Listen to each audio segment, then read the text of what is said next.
Alright, so if this is working right now, I should be recording. So, can't currently stream because my bandwidth is getting eaten up by other things going on. And I wanted to focus my content primarily on creating new commander decks at first, because I figured that would be the niche that I am suited for capitalizing on, that is being underserved, by showing the full construction of a commander deck from start to finish, as opposed to just showing a completed deck and explaining the 60-ish unique cards that go into it and land choices and whatnot to make up the 100-card deck. I would show the entire process of going through all of the cards for Magic the Gathering that fit the color criteria and selecting them, and then whittling the large pool of cards I had selected down to a more reasonable number, and then down to 60 spells, 40 lands, with the commander being one of the 60 cards. But I did want to also eventually add in other content, because my favorite way to play Magic as a competitive format, as opposed to enjoying casual games of EDH with friends, is to draft. And since I can't broadcast right at the moment, I thought I might see if I can figure out how to actually record a draft. So we're going to do the Chromatic cube over here on Arena and see how that goes. So we're going to do best of one. Oh wait, we clicked traditional, even though I just said we're going to do best of one. So let's go back to the home screen and click the actual best of one. Alright, so I heard the cues for this were going a little slow earlier, so we might have to wait a minute or two.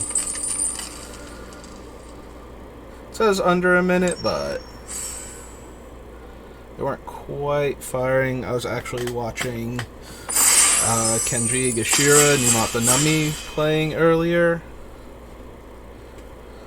So, and he was taking a while to get his draft to fire. It seems like whatever was distracting people earlier, whether it was double masters on Magic Online or something else, we have fired pretty quickly. We're just waiting for that one last person to jump in, and then we can start our draft. Oh, come on, last person. I only really start to get worried right about started too soon now. 5 seconds or less, people. Oh, almost never managed to join in the last 5 seconds, but there we go. Alright, so what do we have? Well, I do love Jeskai in this format. Just seems to be the most powerful thing you can be doing at any given point in time. We also have Kenrith, and Kenny is very, very powerful. The more colors you have, the stronger he gets. Just giving all of your creatures haste for 1 red mana can be really strong. Like, for red, white, and 4, Kenny is a 5/5 haste creature. And then all of his abilities. Like, every single one of these abilities is really strong. That being said, I feel like it's between Double Vision and Kenny, and I do enjoy the Double Vision deck when it's available. So I think we're going to start with that one. Yeah, Jeskai Spells is, I think, the default strongest thing in the format, and we have just gotten past Alrund's Epiphany, and Scholar of the Lost Trove, and Arcane Bombardment. Alright, out of these, Arcane Bombardment is my least favorite. Scholar and Alrund's Epiphany, though, are probably 2 of the 3 or 4 best blue cards in the set. I think we're going to take the Epiphany over the Scholar, although it is really close, and I would love for Scholar to wheel. Depending on the other players in the draft, though, when this format first came out, it was very easy to wheel something like Scholar of the Lost Trove. Now, not so much. Alright, so we are going to take Alrund's Epiphany and hope to wheel the Scholar. Ooh, Lutri. Lutri, since this is a cube, there are no duplicate cards, so Lutri is always valid as your companion, and blue-red spells, Lutri copy spells. Like, this is exactly... Lutri is just basically a free spell that we can grab for 3 mana. We can always draw him for 3 mana, and then when we cast him... Okay... This pack is very underwhelming compared to everything we were doing in the other ones. We have Treasure Map, Hallowed Fountain. As I said, I like for it to be Jeskai if possible, as opposed to any of the other 3 color combinations. I will dip into the other colors for powerful cards. I think this is just going to be Treasure Map, though. It's either Treasure Map or Hallowed Fountain. And I think I want Treasure Map.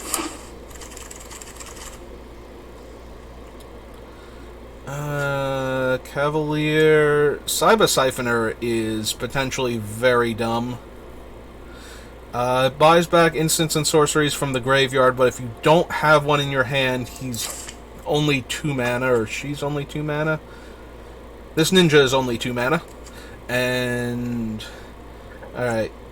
We also have Silumgar's Command, which is, again, a very powerful instant or sorcery to be grabbing back. And we only have Alrund's Epiphany so far, but I'm willing to take the Cyber Siphoner right now over something we would have to splash for. Okay. I have a mediocre counterspell, an okay surveil, like, card selection, you know, that we can cycle. And then it has the bounce attached to the other end of it.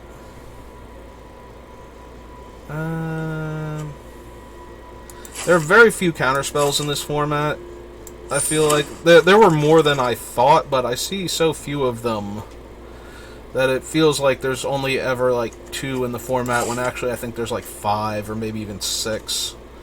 Alright, revamped Hullbreaker Horror is going to be the pick.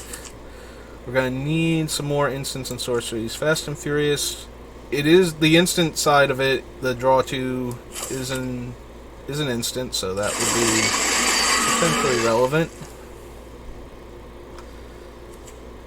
Okay, we're just going to take Alchemist Gambit. When you overload it at 7 mana, it functions very similar to Alrund's Epiphany without... The Alrund's Epiphany is the alchemy version, so you only get the birds if you foretell it and then cast it. Alright, on the wheel... Like I said, I do like to be Jeskai. I don't think Djinn of Wishes is particularly good. Keenan's really strong. Like, you play Keenan, and then he can tutor for creatures, but we are trying to be the instant and sorcery deck. And the Mardu command is uncastable in our deck right now, requiring triple white and double black. Okay, we did wheel Scholar, so that is both surprising and encouraging. We now have all of the top end we could ever want. At the 6 mana slot, obviously we want Epiphany, because Epiphany and Scholar is one of the most broken things you can be doing in this set. So you cast Epiphany, you target the Scholar, you do all the other stuff that Epiphany does, and then when the Scholar token comes into play, you target the Epiphany again, make another copy of Scholar, you know, draw your card, do anything else you can with the benefits of Epiphany, and then you get to cast another instant, and you have like 3 5/5 flyers. Hard Evidence is perfect. There's also Siphon Insight, which is very powerful. Everybody's doing powerful things in this format. If you take a card from your opponent that they put in their deck because it's hard to deal with, they might not have an answer for their own hard-to-deal-with card, and they just get wrecked by it. Like, I actually find Hard Evidence to be a little bit...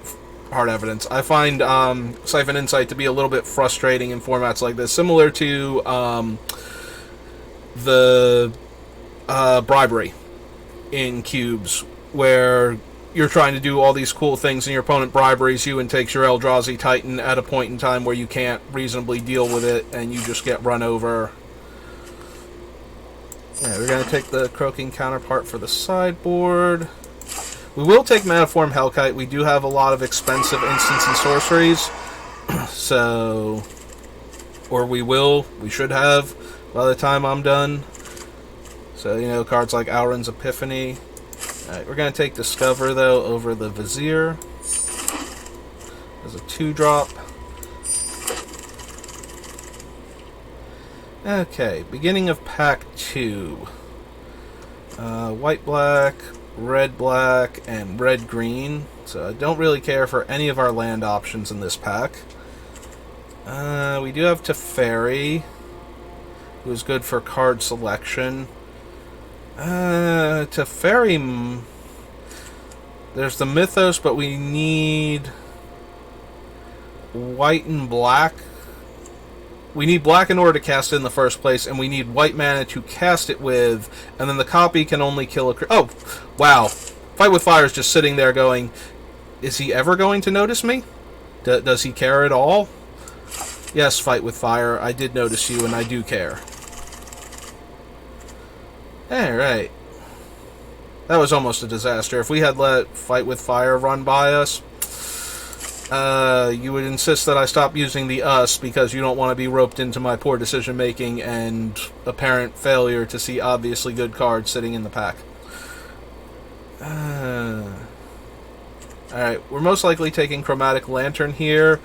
Zariel is more obviously creature based, like all of her abilities. She does make 1/1s for free, but she's not upticking to do that. The 1/1s are relevant, though, as they are good blockers and then can ping off other 1 toughness creatures, or, you know, block and then ping a 2 toughness creature. But we want ramp and fixing, and Chromatic Lantern is all of those. Alright, so Stormcarved Coast is the one that comes into play untapped if we have 2 or more lands. So we have Stormcarved Coast. Prismari Command is very strong. Bouncer is acceptable as a tempo play, and Seize the Spoils is more card draw. Alright, we're going to take Prismari Command because it can fix our mana for us for like a one-shot effect. But I would really like Stormcarved Coast, and we might be getting to the point where we need to pick lands. We're going to ignore all the lands, though, because this is Sublime Epiphany, and now I have all of the cards I super care about. We have Sublime Epiphany, Hullbreaker Horror, Scholar of the Lost Trove, we have an Auron's Epiphany. Did I say Epiphany twice? Did I skip over, like, Hullbreaker Horror? Oh no, Sublime and Auron's. We have all of the Epiphanies. We have come to a realization that our deck has good cards in it. All of these are terrible. Krenko is really good as if he goes unchecked. If we were playing best of 3, I would like gladly take Krenko because our opponents would see that our decks, you know, don't have a ton of creatures and might board out some of their like earlier removal and focus on the removal that can kill like a Hullbreaker Horror if I tap out, and Krenko would just like blindside them on turn 3. That being said, I think we're still taking Krenko. Like, we did take a Clifftop Retreat early, but there was nothing else in that pack really, and we have not gotten like Lorehold Command, Lightning Helix, any of the cards that really benefit from splashing white. You know, early removal plays and life gain allow us to live through a lot of things, especially if we have a card like Double Vision down. If you double Lightning Helix, that's 6 life gained and 2 creatures killed, and that's usually good enough. Memory Deluge and Electro Dominance. Really good card draw or a really good burn spell. Double Vision is each turn, right? So.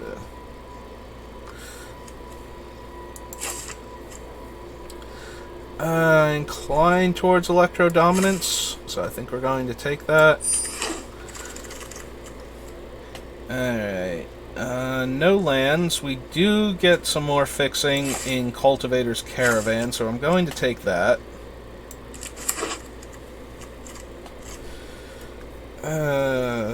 It being crew 3 to make it a 5/5 is probably not going to be super relevant most of the time. Alright, Proving Grounds gives us red that we're using and 2 colors that we're not.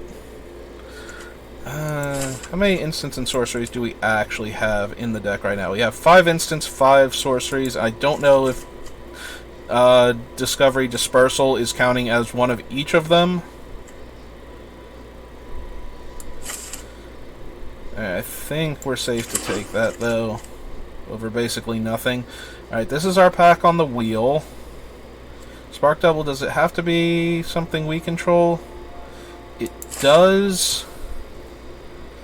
So we're probably not going to be able to use that. We might just want to take Canyon Slough, Slough, Slow, probably Slough. And yeah, we'll take that in case we find a good enough black card to splash.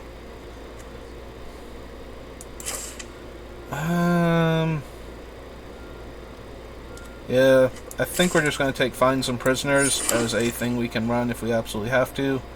Is Resurgence... No, that's the thing. Oh, Stormcarved Coast, though, came back, so that is an excellent pickup. Top 5 cards, put any permanents onto the battlefield and the rest in your hand and exile Genesis Ultimatum. I mean, we're not running any of these, but it seems unlikely that we will get the green splash for that. Similarly, we're not running any of these. We are not the deck for God Pharaoh's Gift, but we're also not a deck for Heraldic Banner. So, probably not gonna run Torbrand unless we get like Lightning Bolt and a bunch of other burn spells. Alright, so we have 1 mana fixing, and it's for red-green. There's Key to the Archive, though, which I almost passed over in a very similar vein to Fight with Fire. And we are going to take Key to the Archive because it is one of the dumbest Magic cards. Alchemy cards tend to be very, very air quotes dumb, like very splashy, very over the top. Feel like they weren't play tested properly, and none of them, I don't think there's been another one that's quite as ridiculous as Key to the Archive. Maybe there has, because I don't follow Alchemy closely enough, but Key to the Archive just seems so degenerate. And now we're going to take Ketria Triome for the mana base. Hope to wheel Play with Fire as an early burn spell we can cast. Since we just took something for the mana... How many legendary things do we have? We have Lutri, who we almost always have access to. I don't think any of our other permanents are legendary, so Karn's Temporal Sundering is probably not relevant. There is Niv Mizzet, but Niv will probably wheel since we wheeled the red-blue dual land in the last pack. So I'm going to take Royal Eruption as an early play so we can kill creatures with it. We can also top deck it late and kick it to deal more damage. We're gonna, under the same pretext, we're going to take Smoldering Egg over the Celestus since we have multiple 3-drop artifacts that fix our mana and ramp us. Sorry, Moldrifter. We'll take the Smoldering Egg so it can block early and then become a threat later.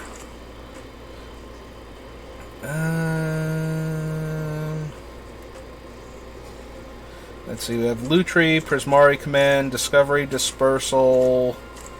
So we have 3 spells right now that would trigger off Tome of the Guild Pact, so that seems unlikely.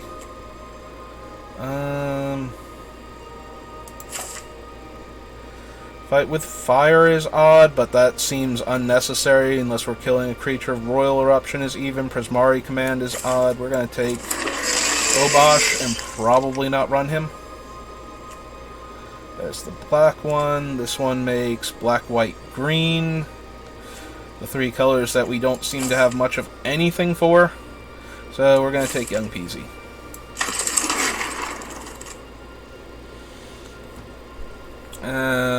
Aurabrask, probably not. So we have Maze Mind Tome and Electrostatic Blast.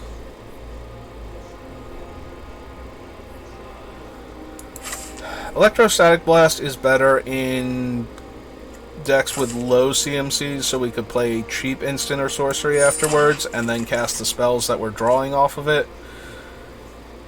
But I don't think we have the luxury of not taking it here. Alright, we're going to take Hornswoggle. Keeps bigger creatures at bay. Now we're going to take Rutha. I always love that she makes that, like, guttural or growling sound when, you know, she's a, like an artist. I'm looking for the word for when you're like an artist that's like new on the scene, but a lot of people are talking about you. And I forget what the word I'm looking for is, so we're going to skip over. But Rutha is very much, like, she's very passionate, and she destroys her own artwork because it doesn't satisfy her most of the time.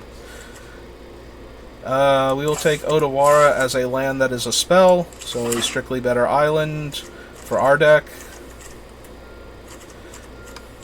I had a whole discussion about using the term strictly better when I was discussing Darksteel Ingot versus Skyclave Relic earlier, and so Odawara, by my own definition, is not strictly better than an island. Oh, we did Wheel Nif Mizzet, and since it looks like we are just going to be a blue-red deck, we can take him over River Glide Pathway. And the Mayor to Value Town. Yeah, Muldrifter might not be the biggest source of value in all of Magic's history, but like anyone else, just because he is not the absolute best at what he does not mean he is not a good representative of what he does, and therefore can be the mayor of Value Town, even if there are creatures that give you much more value than he does. Isn't that right, little swimmy fish in the sky? Okay. So we do want to put Lutri in the companion slot. That frees up a space in our deck. It gives us 44 cards to work with. Let's see. Even. This is a 2-drop slot, so Electro Dominance can be odd if we cast it correctly. So that's 1. Fight with Fire is 2. Geist Flame Reservoir is actually 3. And a red source, right? If a red source you control would deal damage to an opponent or permanent opponent controls, deals that much damage plus 2, and Obosh it deals double damage. If we were to do that, though, I would want, especially with him, I would want to go out. Oh. It's doing that thing. We have a Canyon Slough and the one split card. So it's trying to give me black mana sources, but we don't want black mana sources for the most part. We also don't need Clifftop Retreat because we did not get any white spells. The Slough cycles, but I don't think that's good enough. So right now we have 6, 7, 11, 12, 13, 14, 15, 16. We're going to want at least 17 lands. And then we have a few mana ramping cards over here. I think we want 8 mountains. We want to go back through. Alright, Alchemist Gambit is actually a 7-drop. Like, there is We are never casting this for 3 mana, except in the most bizarre of circumstances. Which might make this an 18 land deck. We do have Key and these 2 things, though, to ramp us. Real quick, let's do the creature, non-creature shuffle. T colon C, oops, T colon CRE. That separates the creatures out. Hard Evidence is functionally a creature. I think that might be the only one that is, though.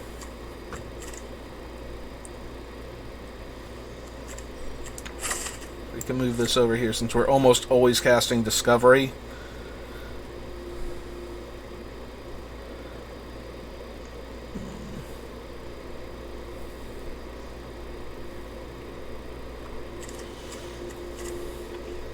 So normally this would be a problem, but since we are blue-red spells, normally I like to have, like, at most 8 non-creature spells, but this is definitely going to be a blue-red spells deck. So the question is, do we want to take out any of these things?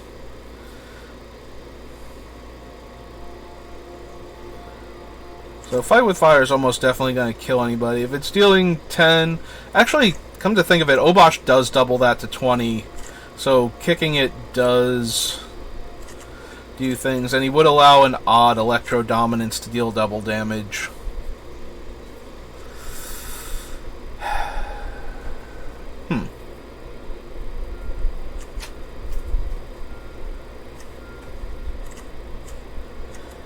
How many instants are we holding up on the opponent's turn?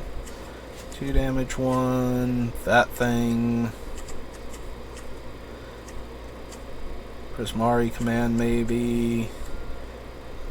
It's important to know, like, what else you can do at instant speed when you hold up mana, so that if your opponent doesn't do anything, they just attack you with the creatures they have on board and then pass.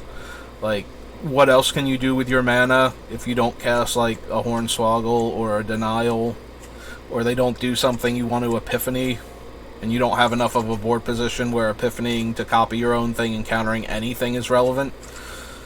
And I don't think we quite have enough. So I'm thinking maybe we take out Hornswoggle.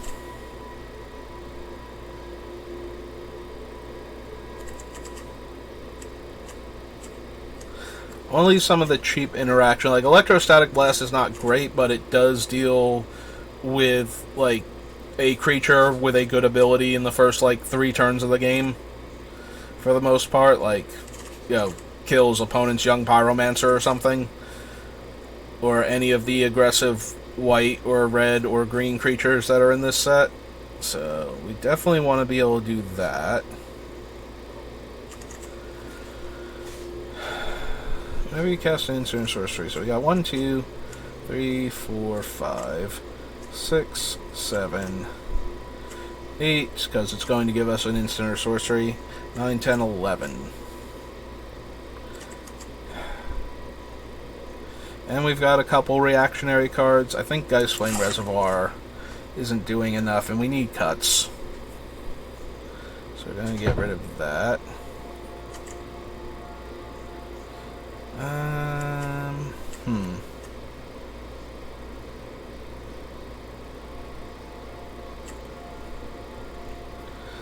This is literally just a worse Darksteel Ingot.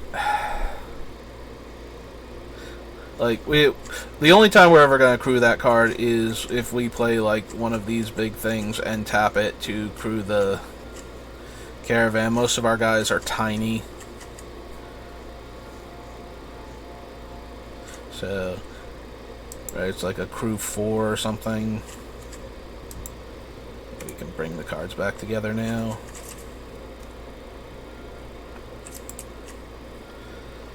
Right, Cultivate. It's a crew 3, so Lutri does crew it, but... Alright, we need one more cut.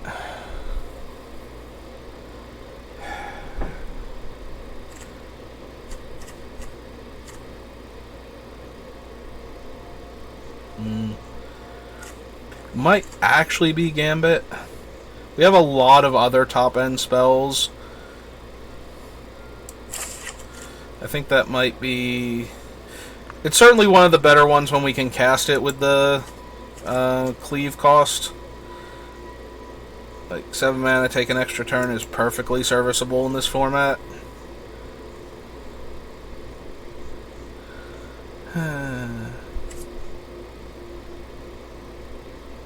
Hey, I think that's as good as it's going to get. 8, 16, 17 lands. Only one of them consistently comes into play tapped, though. The other one comes into play tapped in the early turns. Hey, I do like our mana base for a blue-red deck. So let's give this a try.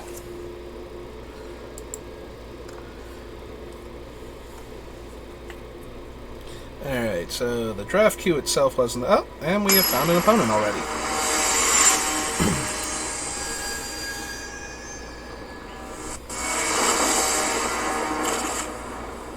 Alright.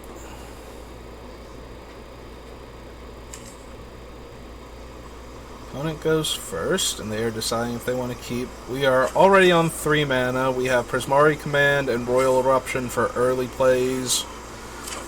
I think we can go ahead and keep this. And lead on the Ketria Triune.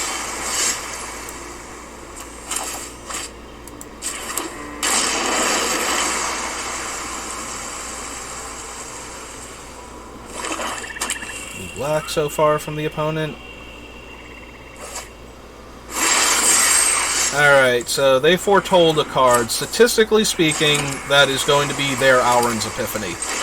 There are a couple other foretell cards in the format. I'm going to put a stop on our upkeep for the treasure map.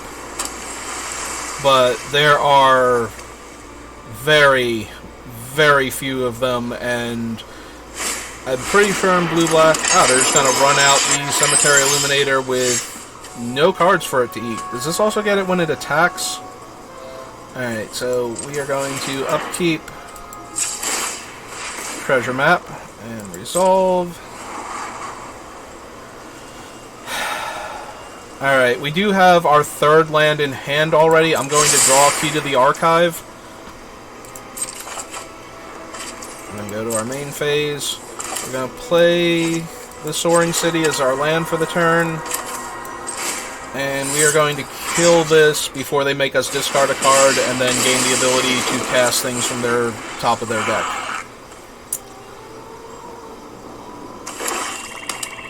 Alright, 2 islands, 2 swamps.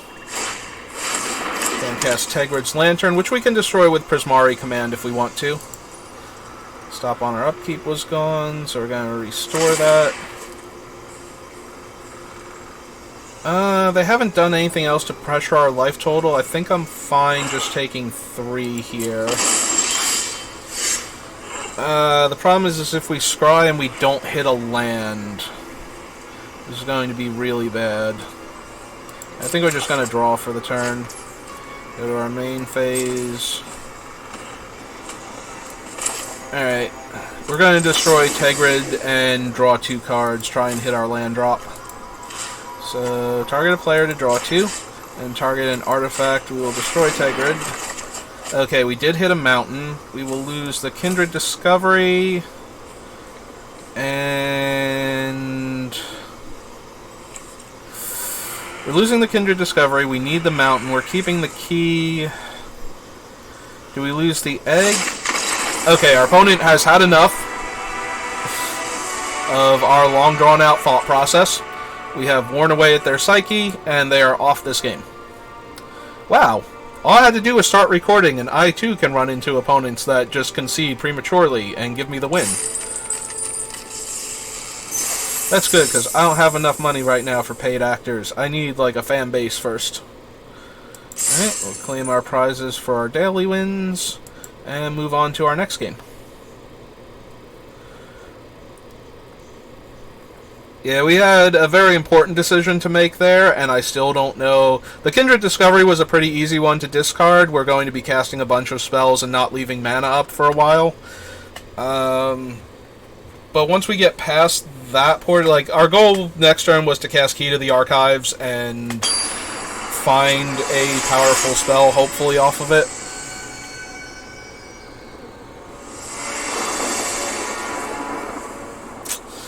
Alright, we have our new opponent. They go first. We are going to keep this. We have 3 lands and some ramp spells. Well, a ramp spell. Oh, good. We did get a untapped blue source, so we're going to lead on Hard Evidence. And then go into Treasure Map and Chromatic Lantern. Eventually, if we run out of lands to play, we will play the Ketria Triumph. Otherwise, we're just going to cycle it.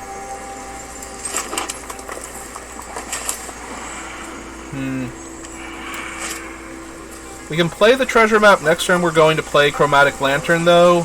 Actually, yeah, we'll play the Treasure Map. We won't bother with the stop on our upkeep because we're going to draw naturally.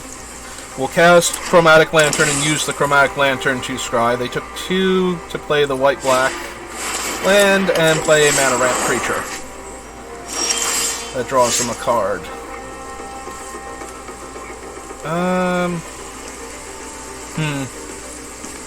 Okay, so we are going to play out the island first.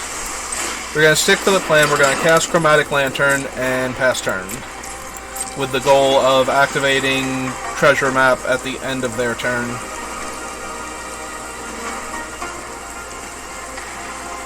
If we could have cast Electro Dominance for 2, it might have been worth considering killing their mana creature. If we could cast it for 3, it definitely would have been worth it because we would have gotten the Lantern, but there's no... that's 5 mana, so... Yes, it would be nice if our spells cost like 3 less mana to cast, you know, just because we wanted them to, but they don't. Alright, opponent has an intense decision what to do with their 5 mana. They're Abzan, so there's a very real chance that they are a token deck. And we did not actually get any of the Wrath effects. So we do have to win by card advantage and burn through their army of things. Up, they are still ramping. To allow that to resolve, all we can do is scry. That's what's giving me priority there. They are now a lot of colors.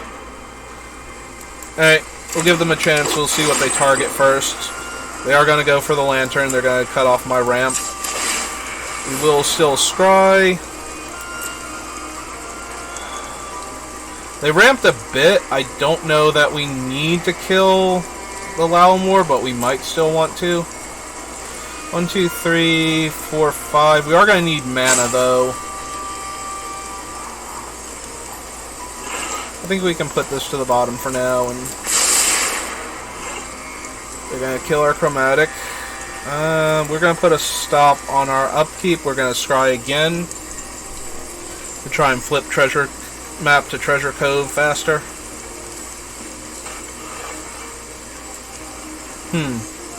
They're being given priority. They have a 1 mana card in their hand that they can cast for the Lalamore Visionary.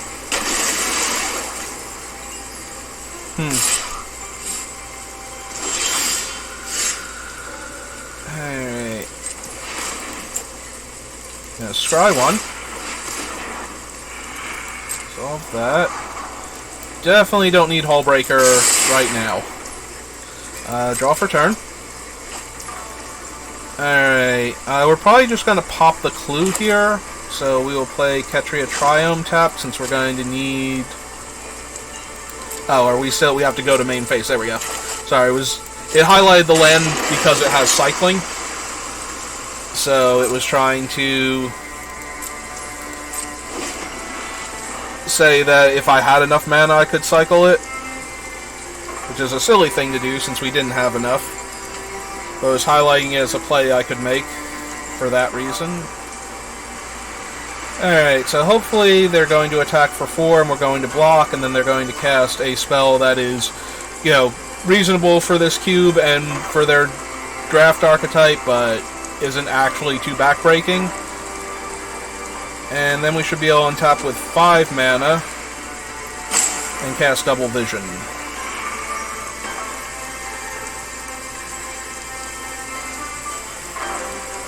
Well, they have a lot to think about on their turn.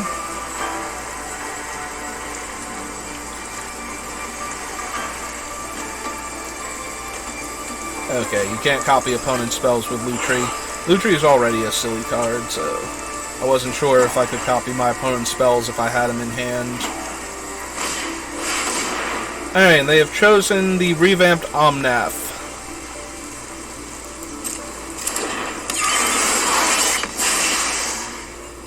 I think they just added a mana to him because he got changed to Scry for a card, and then they changed him back to drawing a card. Alright, so they're going to gain some life.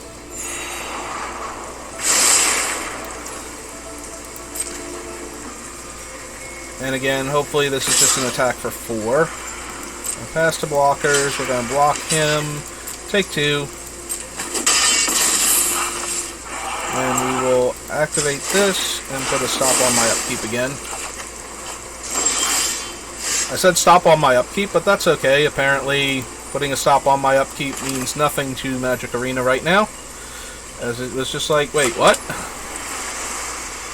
Alright, so we are going to cast Double Vision. Put a stop on my upkeep for reals this time.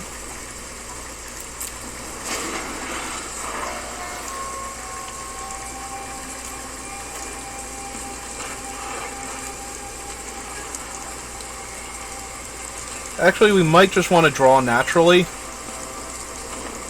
Although we will get the treasures from this, right? It's when it gets its 3rd counter. Make 3 treasures and transform it. We don't have any other treasure manufacturing, though, so sacking a treasure is giving up a card on a future turn. But I think we want to Electrostatic. We Electrostatic for 4.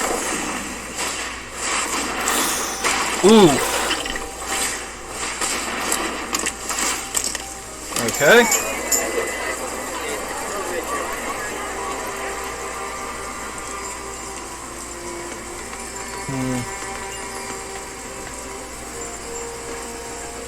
Well, this game got slightly harder to win now. They don't have much in the graveyard, though. Like, they can sacrifice... Do they have enough... Black, red, green, white, red, and blue. Okay, so they do have the appropriate colors of mana to draw with that, so we need to get Muldrotha off of the table soon. Alright, so we're going to save myself 2 damage. Go to 14.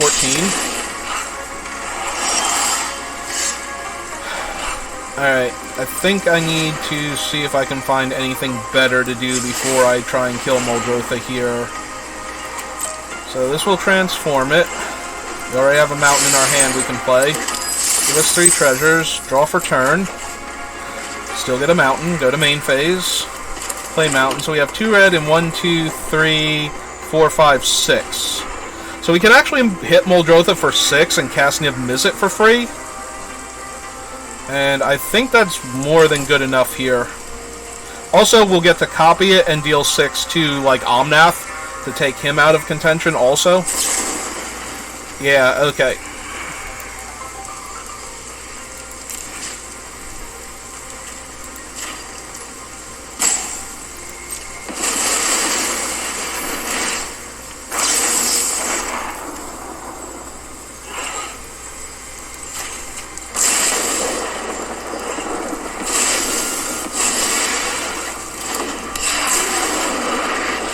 And we'll hold Fight with Fire because we will want to kick that later.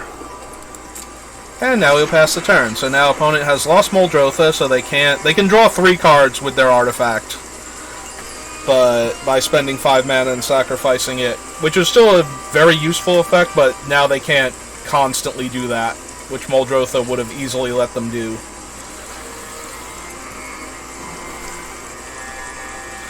Also now we have Niv Mizzet, so if they cast any instants or sorceries, we get to pick off...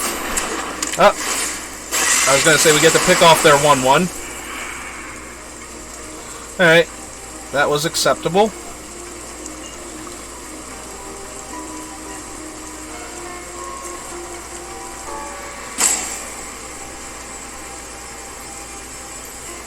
Oh, yeah, I was going to say they did not put any of these things on the stack, but they're organizing right now. That's what they're trying to do. They haven't noticed that there's a button that does that. They'll just put it all on the stack because it doesn't super matter. 2, 3, 4, 5, 6, 7, 5, 6, 7. So we need 2 more mana to kick fight with fire. And then we only get to hit them for 20, which should normally be enough, but with their life total having been padded by the Omnath, we're going to come up 6 short, so it might be just about time to grab Lutri from the command zone, where they've been hanging out, and put the little lightning otter into our hands.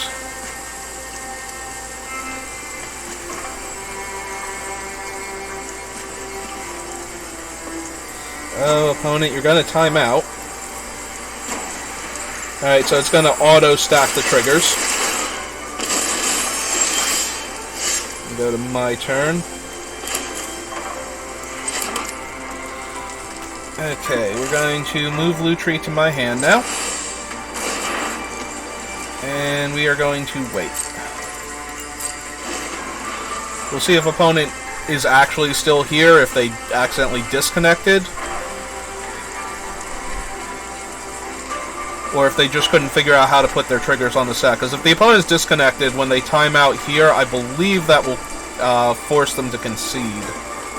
Which might have been what happened. I assume that they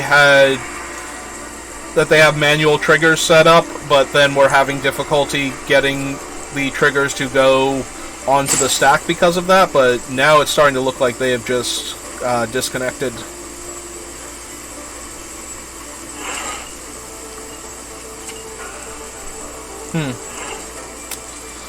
I'm sorry, OP. I would much rather beat you with the quality of my cards than the quality of your internet. But, oh, nope, they moused over their stuff. They are here. There we go. And they have played Tatiova. Alright, we're going to let Tatiova resolve, so she has to be in play. Okay, so red and 1. Alright, so we want to hold full control. We're going to go red and 1. We're going to Electrostatic Blast Tatiova. Submit 1 target. Oh, pay the 1. Oh, right, we're just going to get to double vision it. Alright. Submit 1. So we actually could have waited and Lutrid it to get the Druid, but I don't think we care about him. We're going to take a damage from that. He's going to stop holding full control now. Yeah, I forgot that double vision, even though I said it during the draft that it triggers on opponents' turns too, I forgot that we were actually going to get. Alright, they're going to sacrifice one of their lands and get 2 lands, but they won't gain any additional life, and more importantly, they won't draw any extra cards, as Tatiova is a very powerful spell. Alright. Well, we're at 10, so we got 10 turns to find something now. 9 if they can sacrifice their own creature. They just hit themselves for 2 with all of that mana to work with. Kindred Denial's any spell, right? Like, I don't think we're going to find something in our deck. Yeah, they cast him for 9, so we're not going to find anything. And they're going to get to draw a bunch of cards here, but I don't think we can afford to let them have a 7/7. Also, we will get the electrostatic triggers here.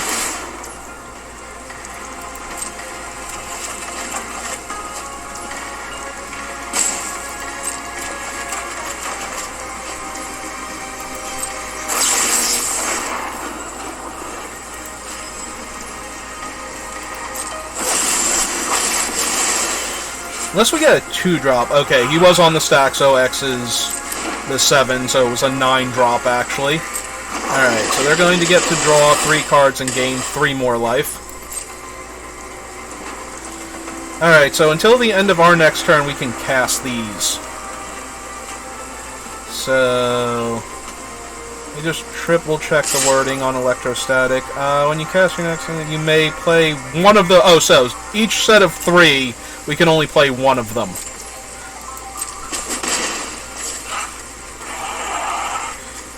So... Oh, until my next turn. Wow. That actually went very poorly for me then. Alright, well, we are going to foretell Alrund's Epiphany. I was thinking that I missed the part where it's until my next turn. I thought it was until the end of my next turn. So that actually went very poorly for me. 1, 2, 3, 4, 5, 6, 7. We're 2 mana short of copying this with Lutri, unfortunately. Which should not surprise us, because we're also 2 mana short of casting Fight with Fire to begin with. Assuming they don't have a counterspell, we're going to get 2 turns next turn. So... Unfortunately, though, now we are down to 17 cards in our deck, and a bunch of our really cool spells got exiled forever, not the least of which is Key to the Archive. Oh, hello, Vraska. Non-land card. Coming until it's too late. Being ruthless has been. Alright, so they sacked one of their lands.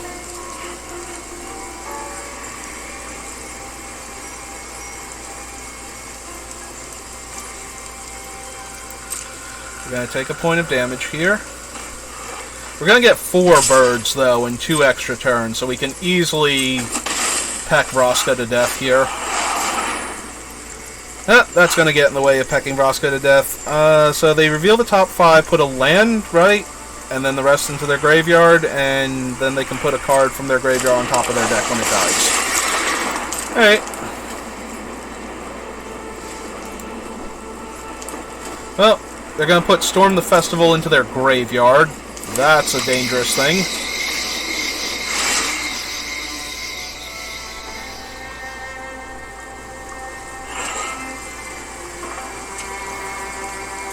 Yeah, with the key gone, I don't think we can ramp hard enough now to get to Fight with Fire kicked with Lutri copy and Double Vision copy. Because we're already 2 mana short of casting Fight with Fire kicked anyway. Well, that is a hell of a draw. Alright, well, first things first.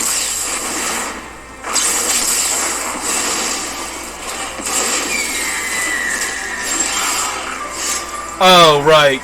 Only the one that was cast from exile gave us birds. Okay. Well, we've got an extra turn coming after this.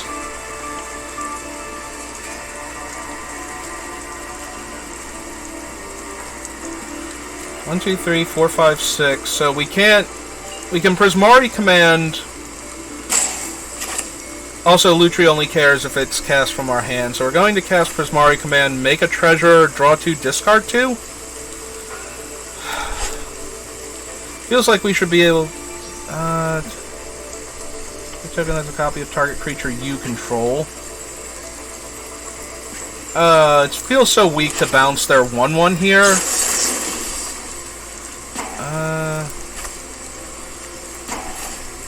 Draw a card. Alright, so we're going to bounce that, make another bird, and target me. Alright, so we're going to bounce that, make another bird, target me. Alright. Alright, we're gonna punk Vraska now. Get her off the table. Just a flesh wound. Alright, so there's Scholar. Scholar is much more powerful. We don't have any additional turns coming. But we would get to copy it. We can also pull back Electro Dominance with the Cyber Futurist. Alright, first things first. We're going to kill Vraska with everything we've got. Don't be surprised if we meet again.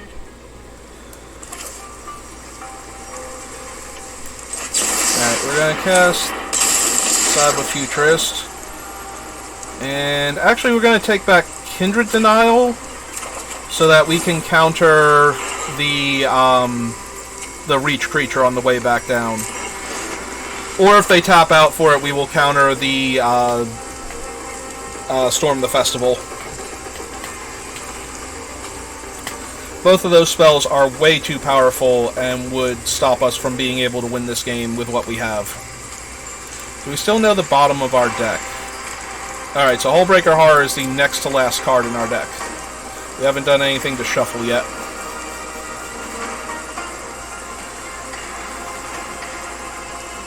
So they know we have a counterspell, and they know we're holding it up. But if they don't do anything, we're also sitting on 6 damage. Alright, this leaves them with 1, 2, 3, 4 mana.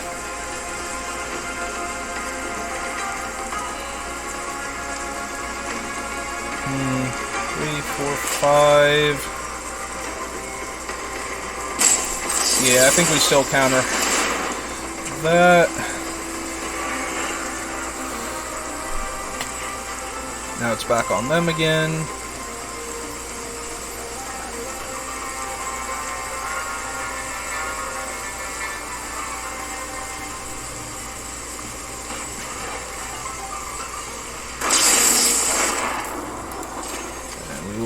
Double counter the Cavalier.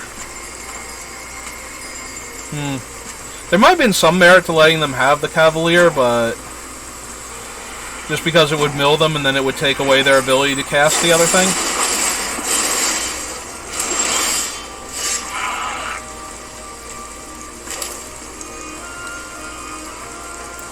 Play a land.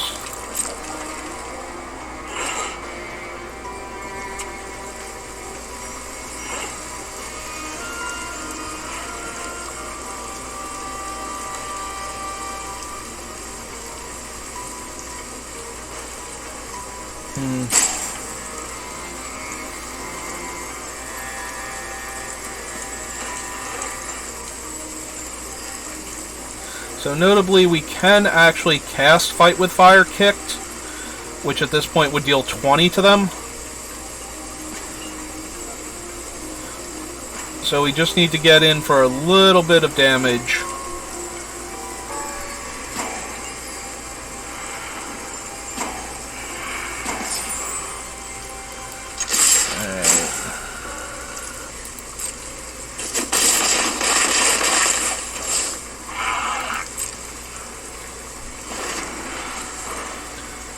So, end of turn, we will attempt Prismari Command, dealing them damage and adding treasure. So we get 2 treasure from that.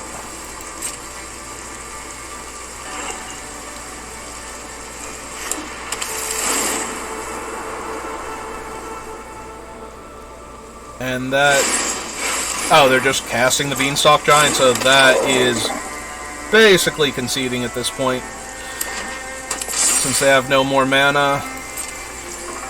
Alright, so we want to Prismari Command, 2 damage, and make a treasure. So, 2 damage to them. Oh wait, hang on.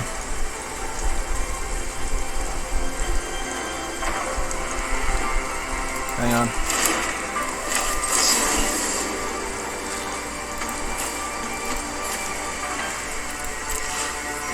Choose target. Okay, so we choose them.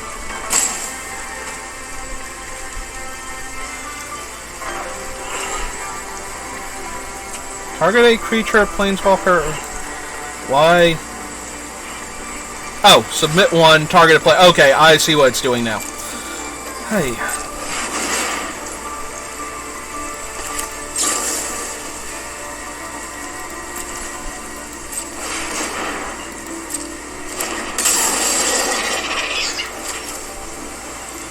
Submit 1.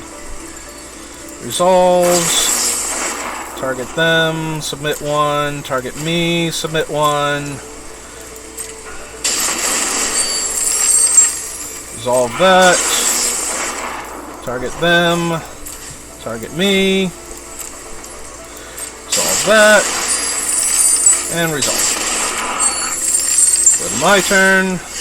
Draw my card, take full control off, play this. Go to main phase, play this. Arena is a quality program. And dome my opponent for 20.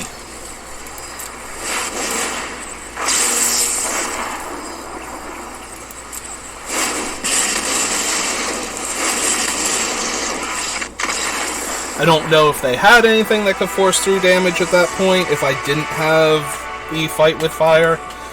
Yeah, it's been a... I don't think I've ever actually had a deck. I was about to say it's been a while, but I don't think I've ever actually had a deck on Arena that required me to hold full control this much. And so I'm not used to the way that I have to confirm my selection each time. That really threw me off and wasted a lot of time, so... Sorry about that if you are more comfortable with Arena's controls, especially the full control and that sort of thing, where you're just, like, looking at this going, why are you playing so badly? You have to click the thing. Like, notice it, read it, something. Anyway. Well, we are always going to have to cast him for 4 because we have a 6-drop spell in our hand. We get to go first for a change, so that's nice. We'll lead with the island, because we want double blue, but we might hold on to Odawara until we get closer to a double blue spell we need to cast. In the meantime, mountain and treasure map. Put the stop on our upkeep, because we want to scry. I don't think we want to draw naturally. We do have the 1 mana rock at 3. Oh, okay, that's obnoxious.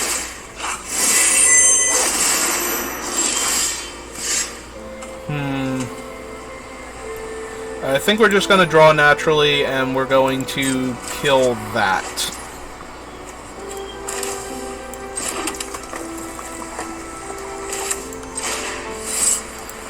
Yeah, unfortunately, that thing is a constant source of card advantage if we don't get it off of the table. They're probably going to cast their Beetle here, and I think we will discard Discovery Dispersal and hang on to the more powerful cards in our hand. Oh, they didn't even bother with it yet. Okay. That's good.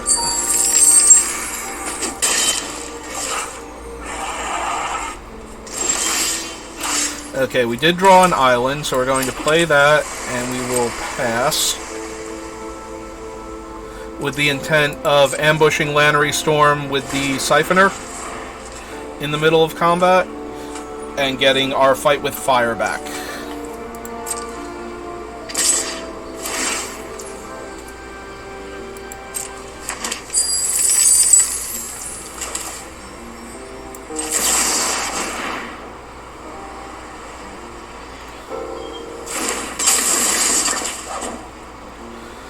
Get fight with fire back. They may have an instant or sorcery that can kill the Saiba Siphoner here. If it kills it and doesn't exile it, we get it shuffled back into our deck. Okay, that's what they did do. So they're going to keep Captain Lannery alive. And she's going to get to deal us 2 damage real quick. And then they're probably going to cast the Crypt Breaker again, I would guess. Alright, we drew Young Peasy, so we will cast Young Peasy. And then we will quickly cast Discovery while we can, to get a 1/1 out of this.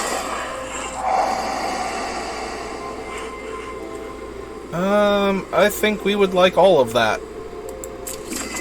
So we will draw the mountain first, and we will play the mountain. The only downside to this is now when they play the 2/1, I'll have to decide between discarding Fight with Fire and Sublime Epiphany. It's probably going to be Fight with Fire, sadly. The other option is to discard Odawara and plan to... Or they could cast Terror of the Peaks. That's fine.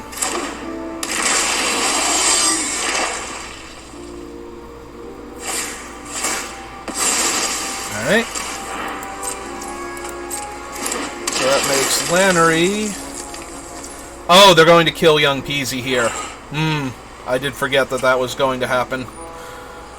That's a bit more frustrating. Because I was planning on copying Peasy with Sublime Epiphany, but this is fine.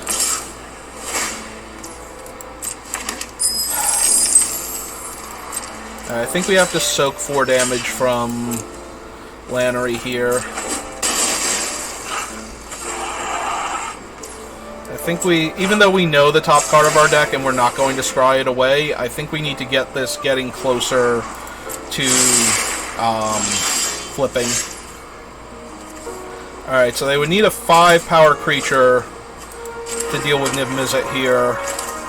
So I'm going to hope that they don't have such a thing. And actually just cast Niv Mizzet. Because if we do nothing, they can just attack us for 5, 6, 7, 8, up to 10 with Captain Lannery. And then play it. Oh! Nope, they have a 6-power creature that's going, so we are just dead. 5, 6, 7, 8, 9. 10 if they want it. Yep.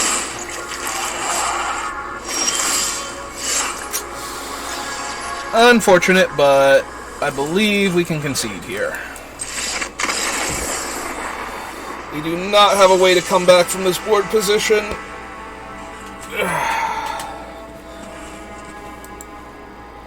Yeah, when your opponent has better things to do than nuke your whole hand with their Swarm Infester Ninja and the virus beetles that they get from it, probably in a bad place.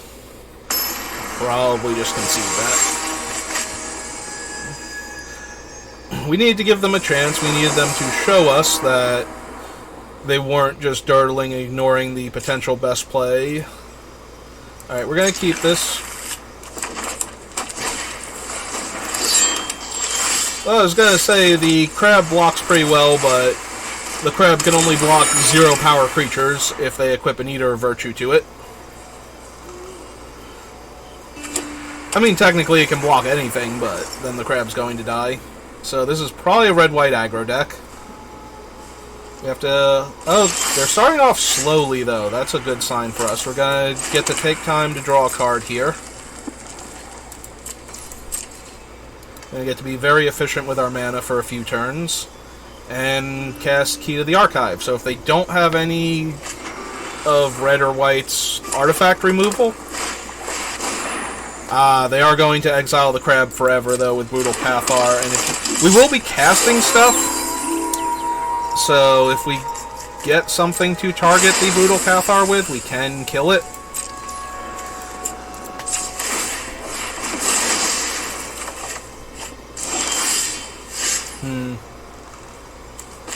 Like, see, if opponent passes the turn, they just flip into a 3/3 first strike.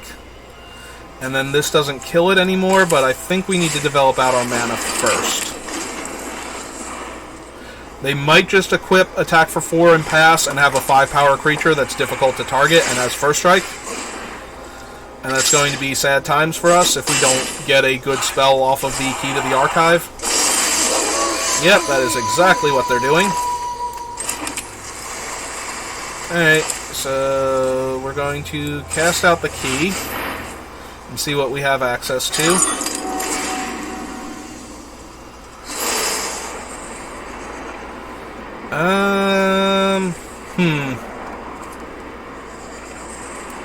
Well, this thing is a 3-drop, so we can't exile it, and our graveyard is currently that, so I'm thinking Time Warp here. I'm thinking that buys us the most time. Oh, and then we have to discard a card. We will actually discard Kindred Denial since we're not going to be holding up mana for the time being until we get to 7. Ah, they're going Electro. They're just going pure aggro. We are very fortunate they had nothing on turn 2. They scryed to the top. We're going to 9 at the very least.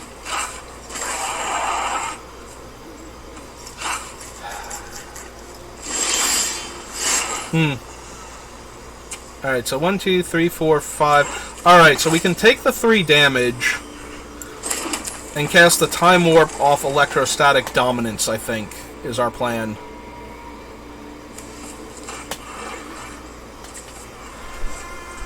Right.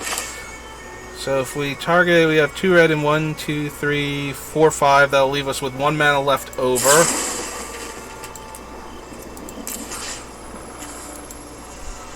Yes. Take action. Cast Time Warp. Target ourselves.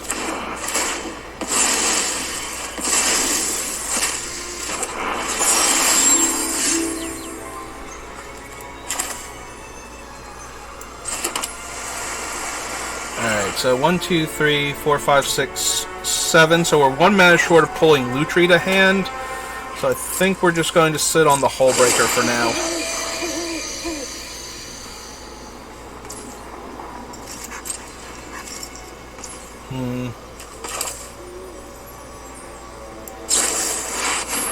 Yeah, we can cast Electrostatic to bounce the Hullbreaker if they have a removal spell for it.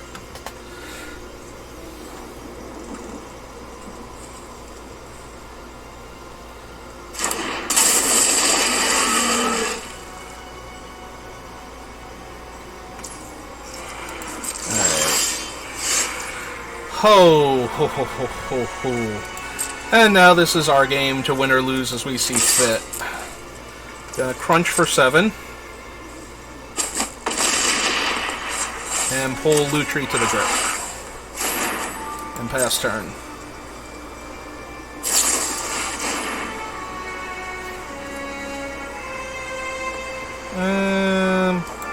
Sure. They're going to kill our key or our chromatic lantern. Probably our key. Oh, they're just going to try and kill us. That's their plan.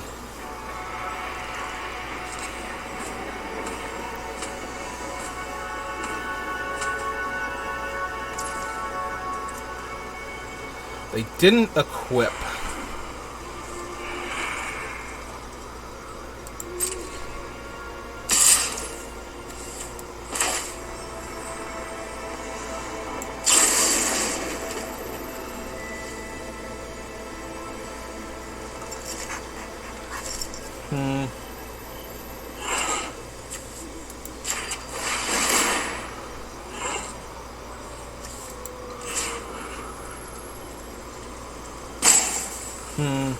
If we try to bounce our own key, they'll kill it in response.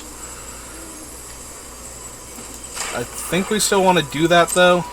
So that way, if they have a way to protect the Cathar Commando from Electrostatic.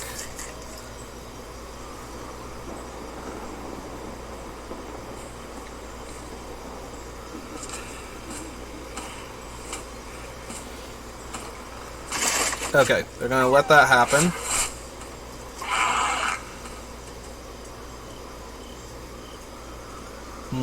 We should have floated mana from the key, too, just in case we needed to cast Lutri here. That was definitely a mistake. Key was untapped. We should have floated mana from it first. They're choosing not to kill the Chromatic Lantern.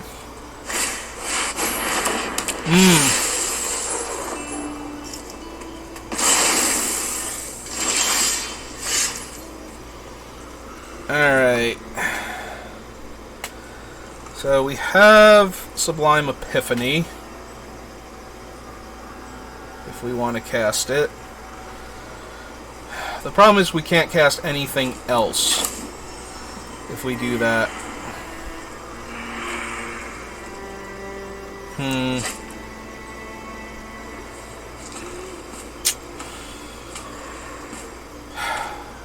Yeah, we did that poorly by not holding up mana for Lutri. Although we would have lost it post-combat anyway. They have 3 cards left in their hand. Alright, I'm going to cast Manaform Hellkite here. And do we cast Smoldering Egg?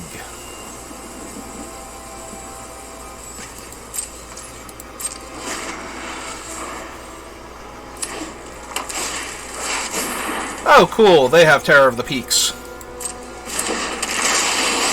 Oh, that's a problem.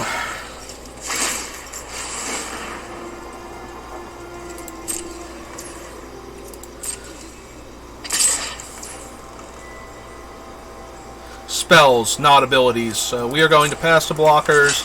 We are going to block that. We will go to damage. That thing dies. That thing gets exiled.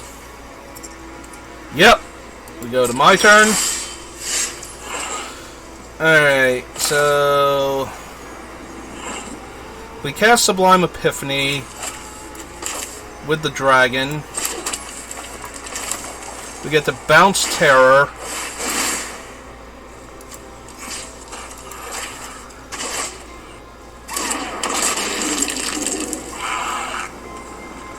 Oh, we just have Sublime Epiphany open now. Yeah, no, that's even better. I keep wanting him to be like instants and sorceries bounce stuff, because he's, you know, downgraded, but his only real downgrade is that he can't be countered now. Or he lost the ability to can't be countered now. So, he is vulnerable to counter spells. Oh. Well, that's a really cool spell. Counter target spell. Return target non-land permanent to its owner's hand. Copy of a creature I control and draw a card. Done. Return target non-land permanent to owner's hand. Bounce that. Target creature I control. That. Target a player. Me.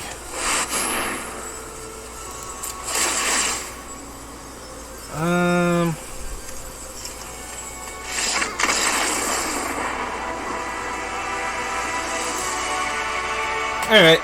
Well, my opponent was super dead there, and they didn't need to see how I chose to bounce things. Alright. Well, this has been going well so far. Alright, we are ready for game number 5. Since we have 3 wins and a loss. We'll see if we can get the 7-1 or even 7-2 I would accept. And let's be honest, I will accept winning back my entry fee and getting some cards. I can live with net neutral. Alright, opponent goes first.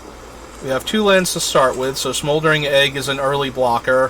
When we hit 3 lands, we can evoke the Mole Drifter, and hopefully that finds us our 4th land.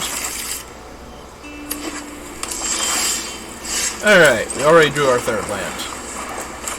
So everything's looking good. We do need a second red source.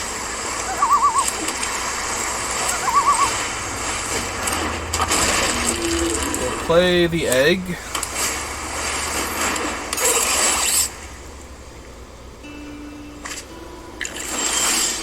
Ah, good. Our second red source has shown up. Do we want to evoke Mole Drifter now, or do we want to Discovery for our 5th land instead? I think we want a Discovery for our 5th land instead, so we will Surveil 2. Alright, 1, 2, 3, 4, 5, 6, and we need 7 in order to cast the Hullbreaker. I think we can leave these on top. We will play out a mountain, because if they play a black land, play a swamp, and make us discard, I would like to discard one of these extra islands, since we will still have 5 for the Mole Drifter. But yeah, guaranteeing that we hit the 5th land for the Mole Drifter, and we're 6 out of 7 for Hullbreaker Horror.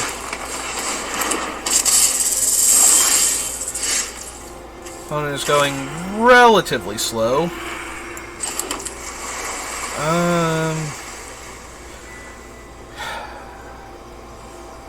Do we want to put Lutri in our hand now? We don't have a ton going on.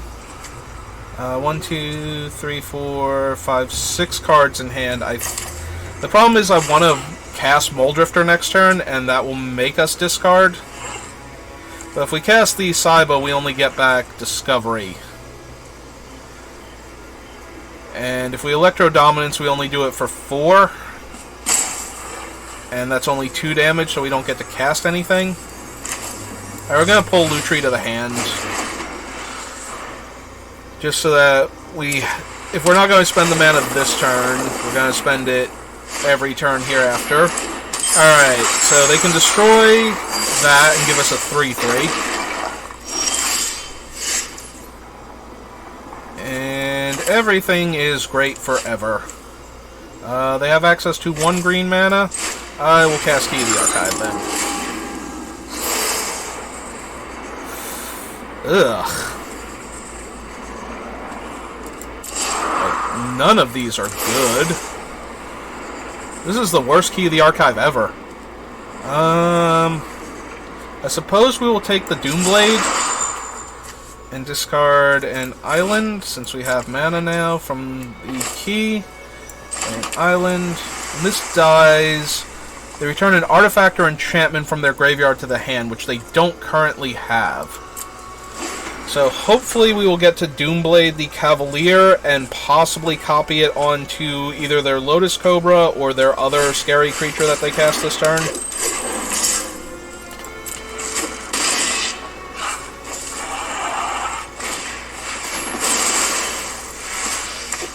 But in order to do that, we need access to black mana, which we are about to not have, because they are about to destroy my key. Okay. Our deck has one other source of black mana in the other artifact. So, 2 red and 1, 2, 3. We also discarded a land, so we don't have land to play this turn. We would still get back Discovery Dispersal from casting the Saiba. 1, 2, 3. We'd be able to cast Rutha at instant speed by dealing 3 damage. This is a sorcery.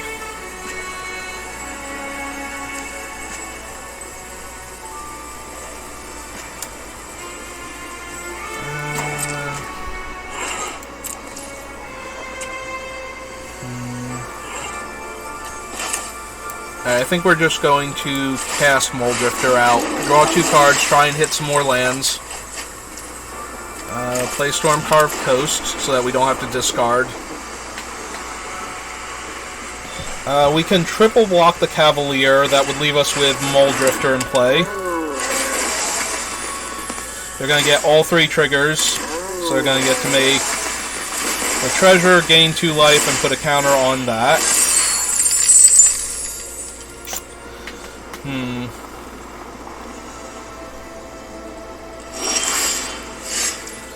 Alright.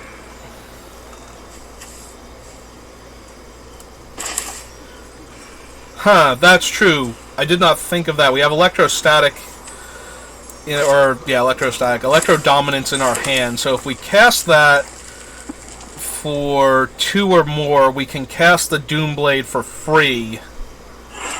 And then copy the Doomblade. So if we cast it 2 red and 3, cast the Doomblade for free, we'd be 1 short of casting Lutri to copy Doomblade.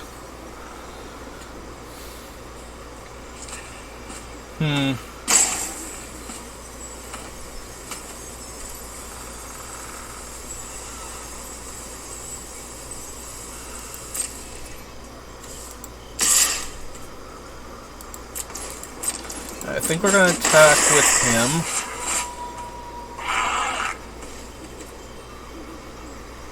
And pass turn.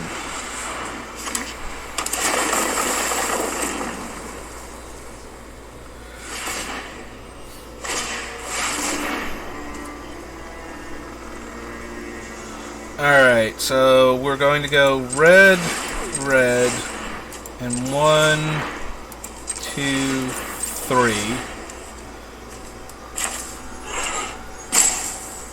Cast Electro Dominance, X equals 3. To kill Regal Caracal. Then cast Doomblade on that.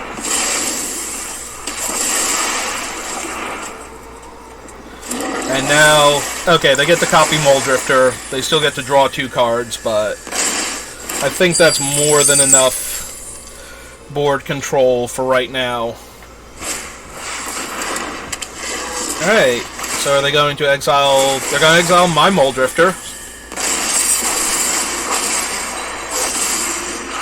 and give me my Sphinx, which can then cast Doomblade to kill the Polymorphous so that they can't blink it next turn.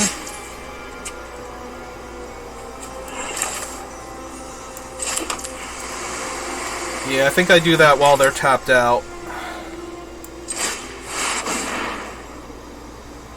They're not tapped out, they have 2 treasures. That's true. We are going to cast Doomblade. And we are going to kill Obscura Polymorphist. Notably, now they can blink Moldrifter to copy Scholar of Lost Truths. But then they don't have anything that they can cast with the Scholar. So, I think that's fine. And I don't think we bother attacking here.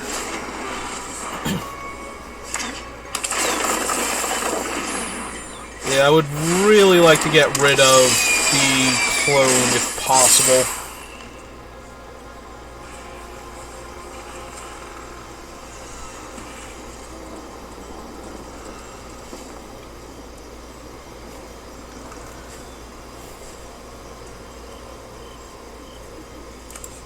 None of these affects exile, right? Gonna play the Cultivator.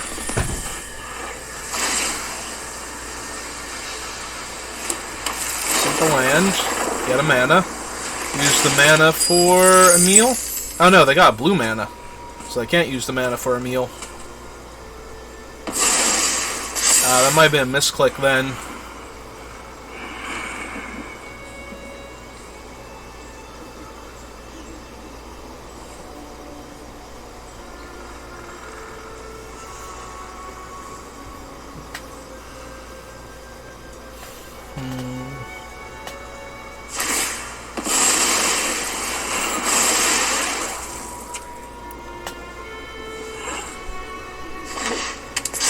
Yep, as expected, they're going to copy my 5/5. Cast Hallowed Respite.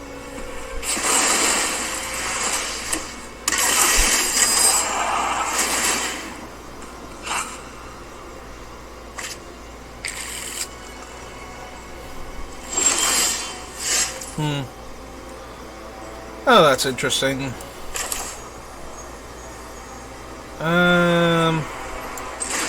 As a counterpoint to what you just did, Niv Mizzet.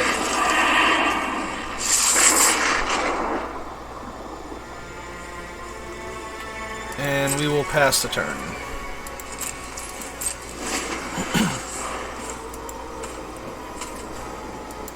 Yeah, we can flash in Saiba's Siphoner now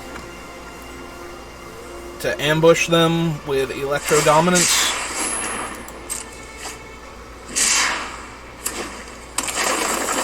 Yeah, they have a lot going on, but... Oh! They have a lot going on. That's going to be a lot of triggers. Alright.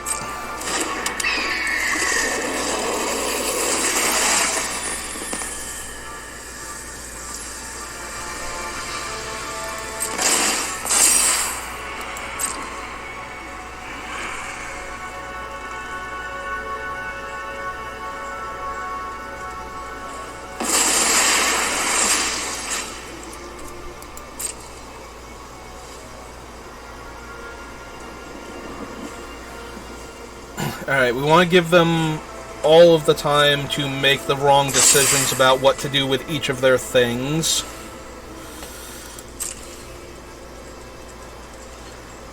The least amount of information possible.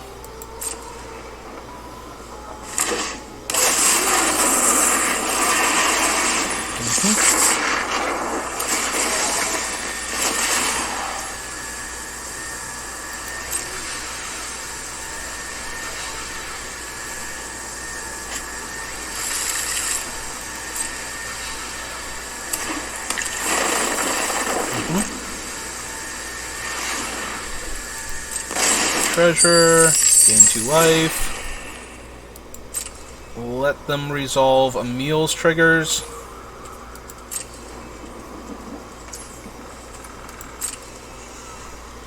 Alright. Aside the Siphoner. Take back Electro Dominance. I draw a card. I deal 1 damage. I will kill the Lotus Cobra.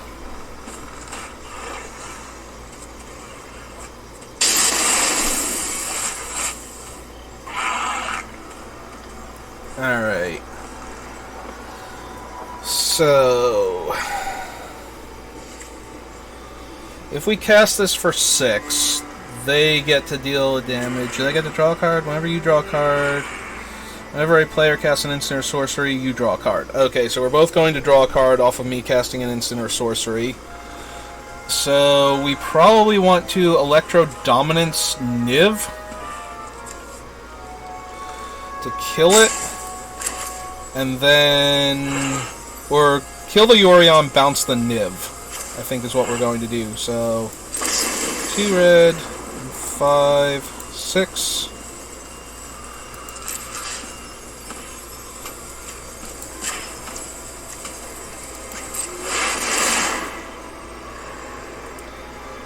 so they get to deal a damage and draw a card.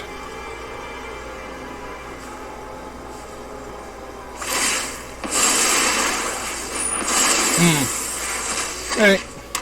Oh, and we're not going to get... I forgot Emil could do that, actually. That's a massive punt. Because now they just blinked Yorion.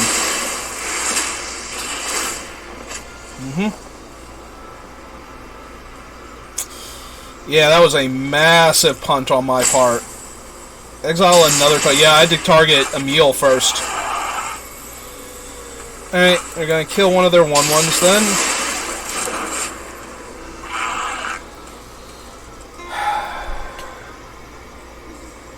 We are not going to attack. Yeah, no, that was a massive punt on my part. I am probably going to lose this game because of that. Yeah, we have to kill Emil, and we just used one of our best ways to kill Emil, so... yep.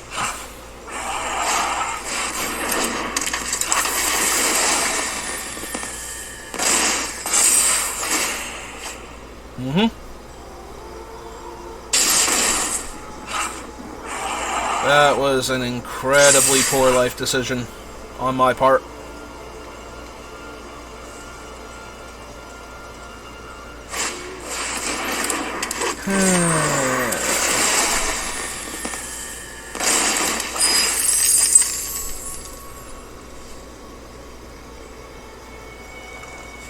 Yeah. We need to get their Niv off the table, but first we need to get their Emil off the table, and we can't get their Emil off the table because I punted so bad. This is... oh, good. They have assembled the full Blink combo now, and my own Niv Mizzet, because it's being copied, is going to get me killed here. Emil is how much mana? 3 mana, which is exactly the amount of mana they currently have. Yep.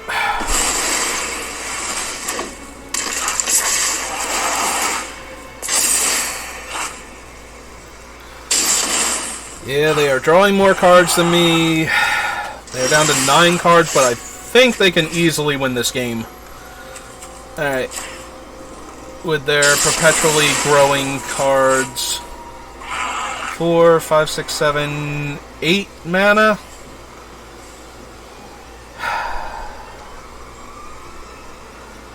Yeah, this is very bad. I have punted this game as hard as I can, and now have to figure out a way to win it. Alright, so Young Pyromancer just eats a burn, like 1 damage off of Niv Mizzet, so that's not happening.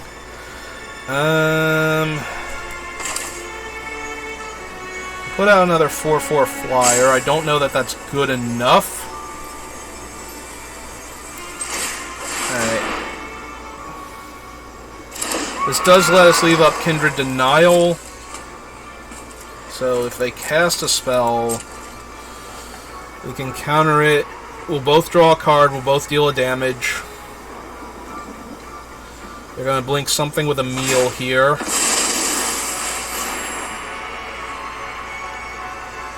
They went for the mage. And continue growing everything. Drawing cards and dealing me damage, yeah.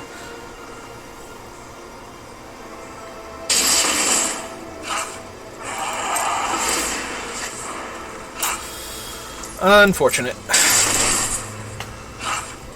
I made a massive mess out of this game, and I don't even think the time walk effects will get me back into it. I think they have enough blink abilities, but just for good measure. Also, she is an indestructible thing. Also, we're going to get the Maniform token.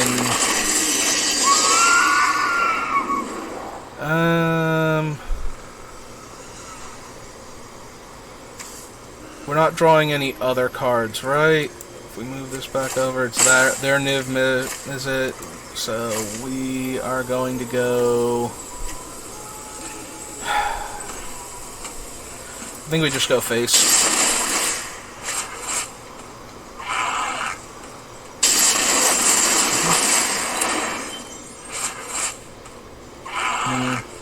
And I did not have any 4-drops to seek, apparently. So we've drawn every 4-drop in our deck. So does give us a 4/4 until end of turn for their Alpha Strike. But yeah, I don't see us winning this game in any way, shape, or form anymore. Casting Momentary Blink. Drew Hard Evidence.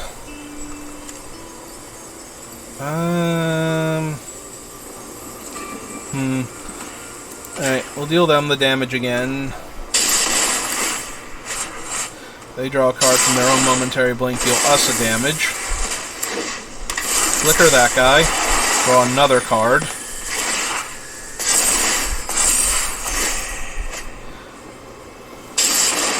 They are choosing to dome us each time, though.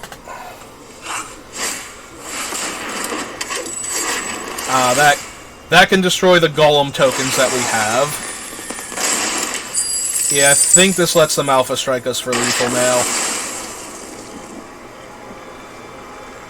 Well.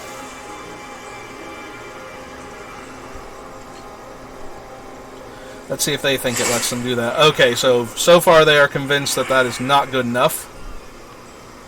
They have 4 cards left in their deck. We are at 6 life. If we cast 4 instants and sorceries, they would deck before they would get to...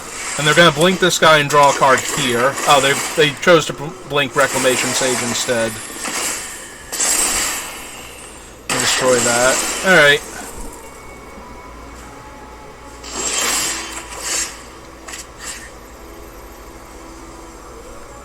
Alright, we're going to kill that, because we can.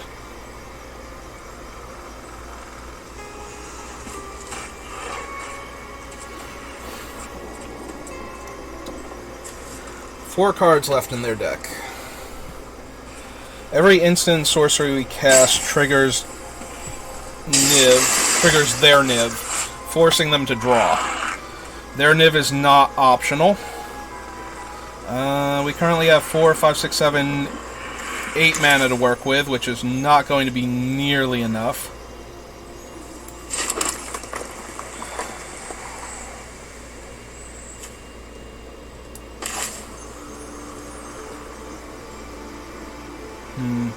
Do we cast the copy, or if you cast it, copy target instant or sorcery spell you control, you may choose new targets, but that's not actually casting the copy.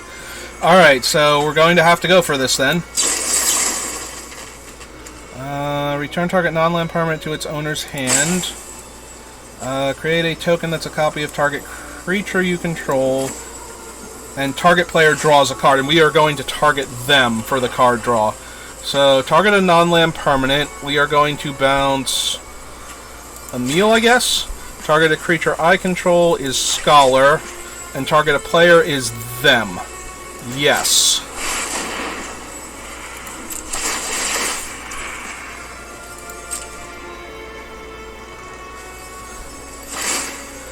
So they have to draw a card, and they have to deal damage to me. Make our dragon clone. Resolve. Draw, deal damage to them. Resolves.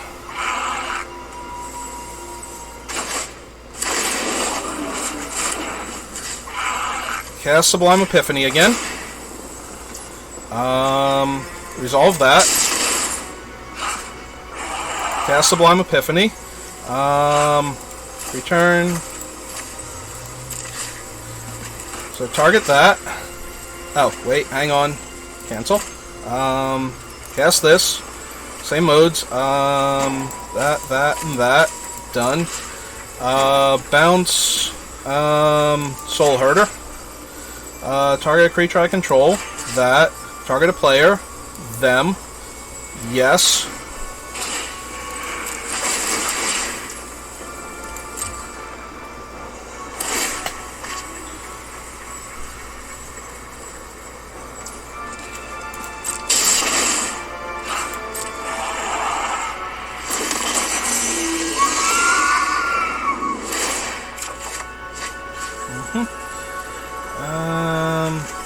Deal damage to that, I guess.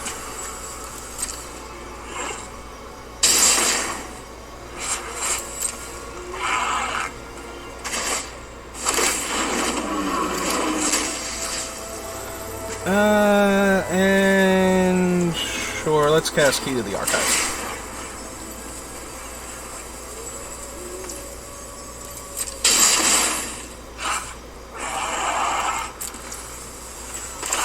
And one last time.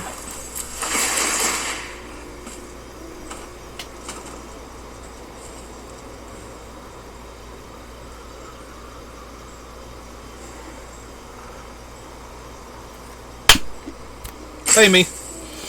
Even though I played very poorly and punted that game more than once, I still found an answer. Alright.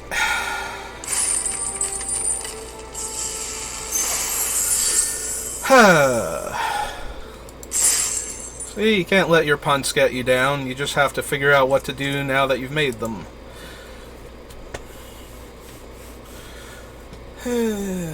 Well, we managed to recover from that, so we're going to keep going, and we're going to try and play a little bit better.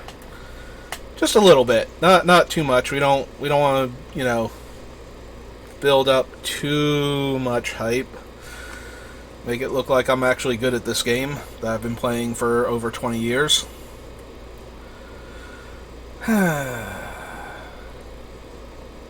Hopefully this is actually working as a recording, and we will get to post this draft once I get my YouTube account properly set up.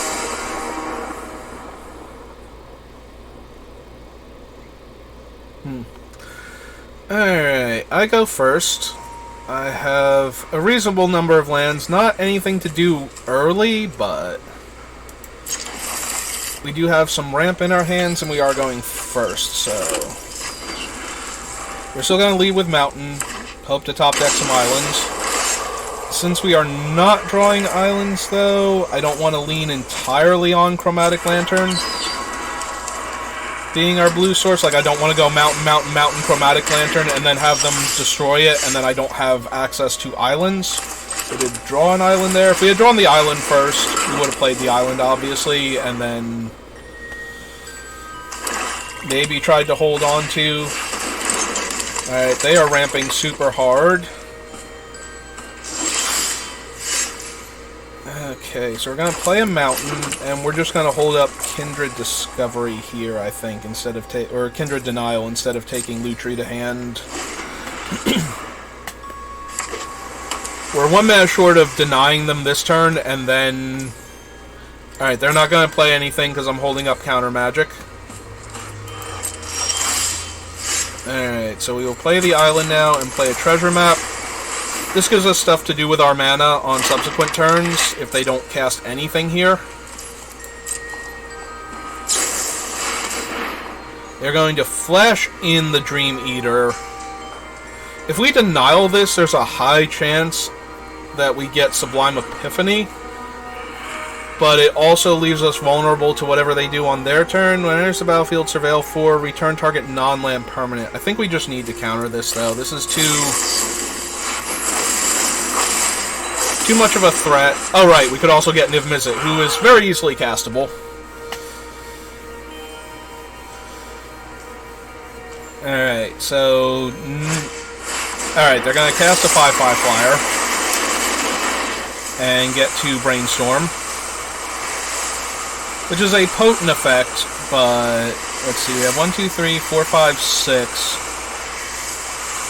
So next turn we will be able to cast the... If we don't draw an instant or sorcery, we can easily cast the Saiba Siphoner and get back our Kindred Denial.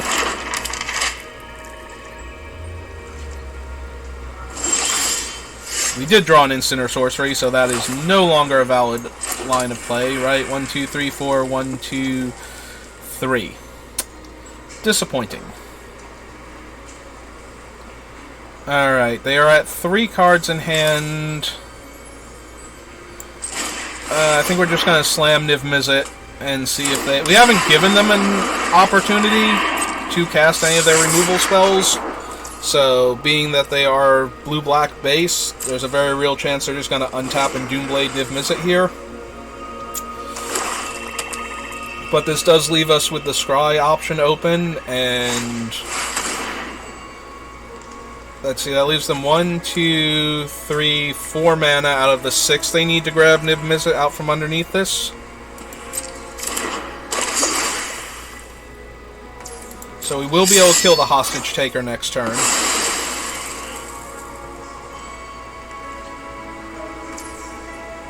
Take 5 here in the air. And scry 1 at the end of their turn.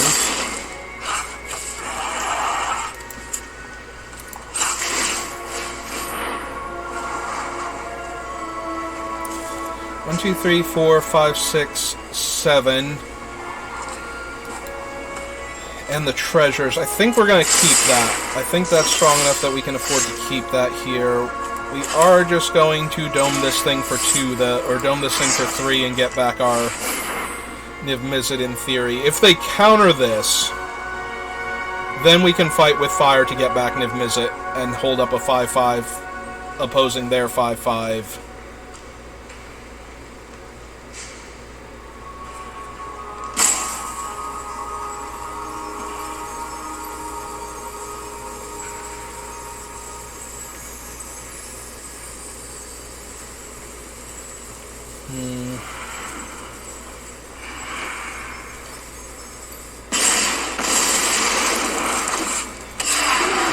Restores our Niv Mizzet.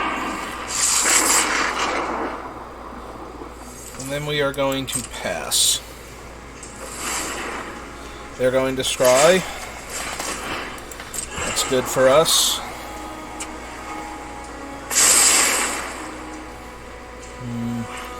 If they use their Cavalier to crew the 5/5 Caravan, I'm wondering if we just cast the Saiba Siphoner to block there and pull back one of our spells. I'm going to cycle Vizier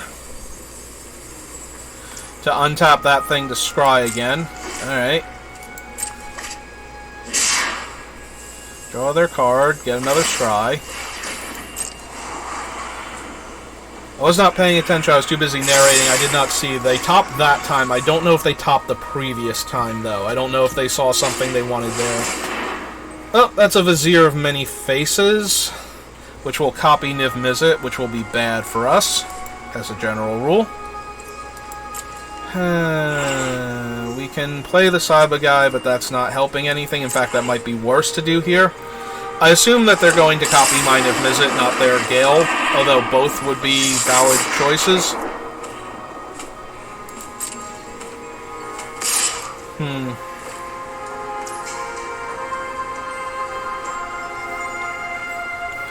Yeah, this is really bad. I don't think we have anything right now that gets us out of this.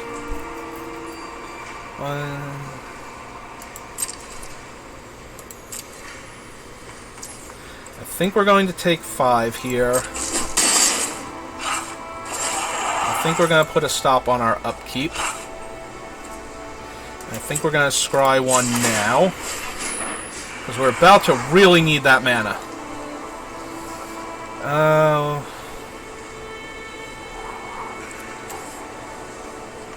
I don't think we want that.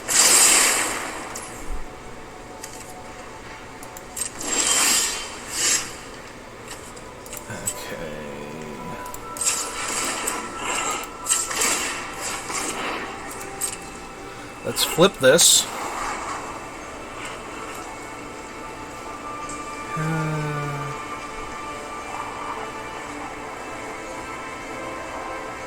They have 2 cards in their hand. I don't think that's good enough. I think we're going to bottom that. Draw my card. 3, 4, 5, 6, 7, 8, 9. 5, 6, 7, 8, 9 exactly. Alright, so we're going to go face with Niv-Mizzet. Go to my main phase. Alright. The biggest problem with this is that they are going to be able to flash back the Vizier. But I don't know that we have any better options.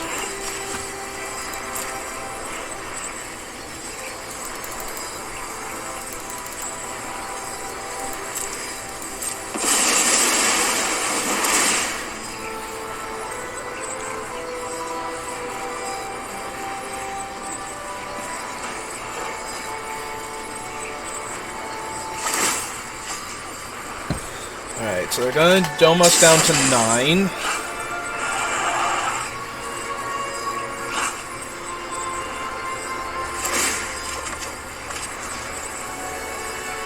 We're going to dome them down to 18.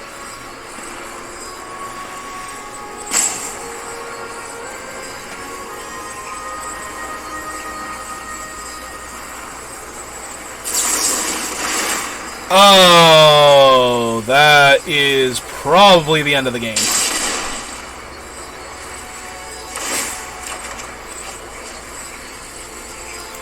Yeah, unfortunate. And then they draw a card, hit us down to 7, animate the 2/2, and attack with everything. We're forced to chump with our trade with our Niv, and then everything is awful forever at the end. They just had more stuff than us, and them copying our Niv-Mizzet was so bad. Well, we can't attack, because we are actually dead on board. They just need to see it. So we'll wait to see if they bother to animate the artifact. Or they can just have Vraska's Contempt. Okay, that's... yeah, we're done. We drew a mountain, and we're done. Alright. I wonder if we... and by we, I mean me. I will take full credit for misplaying there if I did. We had some other options that I could have tried. I don't think any of them were particularly good. One of the few things we could have done is kept the dispersal. If it had have worked and we kept the dispersal, we could have dispersed the token. I keep forgetting because of all the alchemy cards that the Vizier coming back is a token at that point and bouncing it back to the hand, and it is a 6-drop because it's copying Niv-Mizzet. Alright, I go first. I have a ramp into Chromatic Lantern. Excuse me, and an Alrund's Epiphany, so yeah, we're doing this. A ramp from Chromatic, not into Chromatic.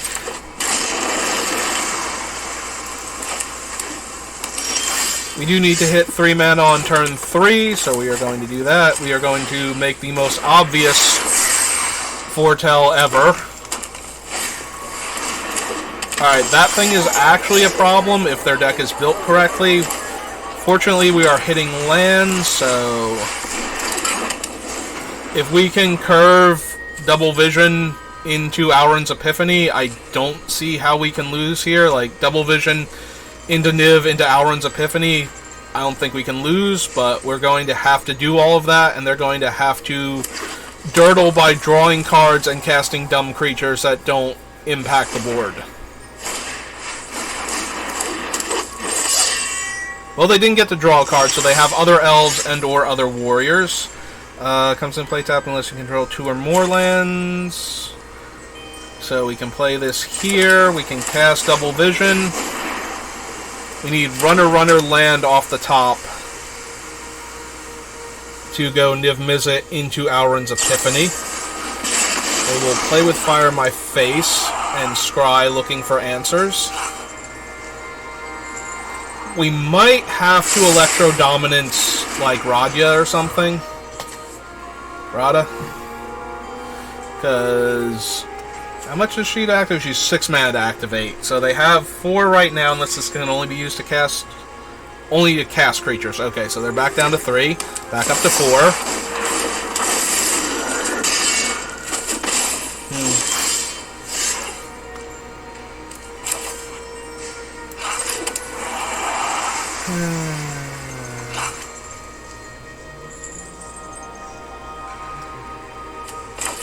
Alright, casting Niv. Holding off the opponent. They exile the top 2 cards of their library and may cast them, or they create 3 treasures. Either one is great for us, but... Also, they did not draw a card off of him, which means they have another dragon in their deck, too. Okay. I mean, I'm down. It's fine as a 2-mana ramp. Okay, Garrick allows them to punch through with one of their creatures. They're a stampede of one. Alright, we'll get cut in half here. We did draw the untapped land. We will dome the opponent here for 1. Play our land. Double Time Walk.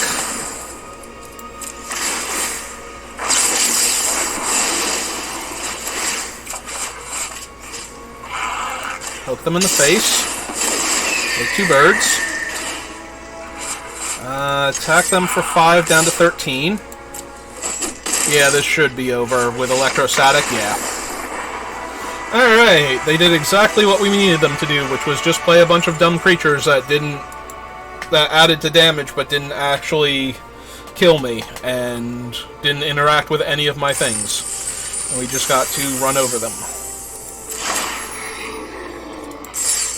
Alright. Well, we've made it to 5 wins, which gives us 4,000 gold, so we are at the break-even point. So we got 3 rares, and we got some content out of it, and we had some fun playing Magic. Let's see if we can get all the way up to 7 now. Yeah, if you hear that creaking noise in the background, that is the old chair I sit in when I am doing my recordings or anything at my computer. And I've been trying to lean forward when doing my deck building videos over on twitch.tv/SBR_BLD. It's pronounced Saber and Blood if you're curious. And if you're thinking I don't sound nearly enough like an edgelord for a name like that, I have been Saber for decades though, so I was way edgier back then. We are going to keep this, because we have the key in our hand, and we have a 3-drop spell that can kill an aggressive early creature, and we're on the play with 3 out of the 4 lands we need for the key, so everything is great. Actually, yeah, we should foretell this. I almost passed the turn and punted, because I was too busy talking. But we caught it at the last second, and everything is great now. Deck's great, Magic's great. It's a wonderful time to be alive.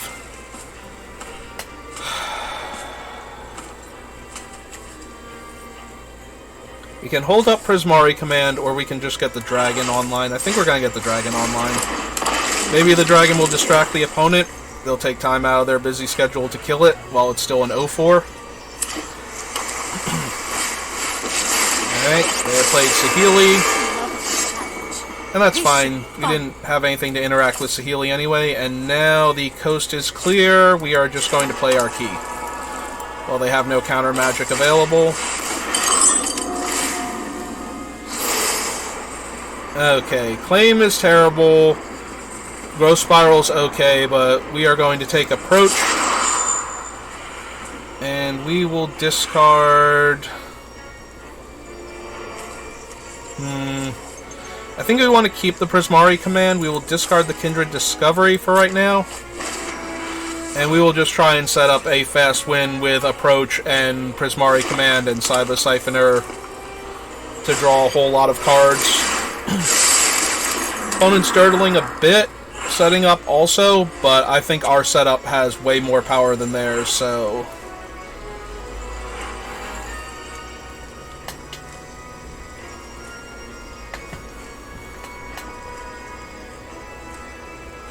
We do need a 7th land, though, notably. So, if we don't draw an untapped land here, we cannot cast Approach, or Epiphany, or any of our other cool stuff. Meanwhile, my opponent seems to have gotten frozen. We'll see if they unfreeze. I don't know what's giving them priority. Oh, Saheeli is giving them priority because they can minus her to make, like, their amulet a copy of their 1/1 or something. Or vice versa, even? Target artifact you control becomes a copy of another target artifact or creature you control. Yep, so... Well, we have drawn our untapped land. We are back on schedule. Let's cast a 7-drop and flip our dragon. And let's attack Saheeli real quick. Attack Saheeli? Yeah, let's attack Saheeli. That wasn't very inventive.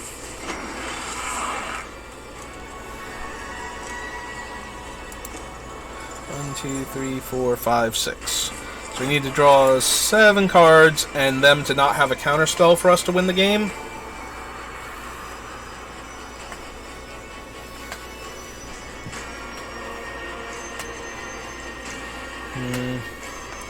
We can go for the Epiphany next turn. Finish off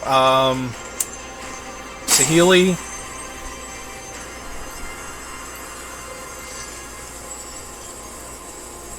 With the dragon's trigger.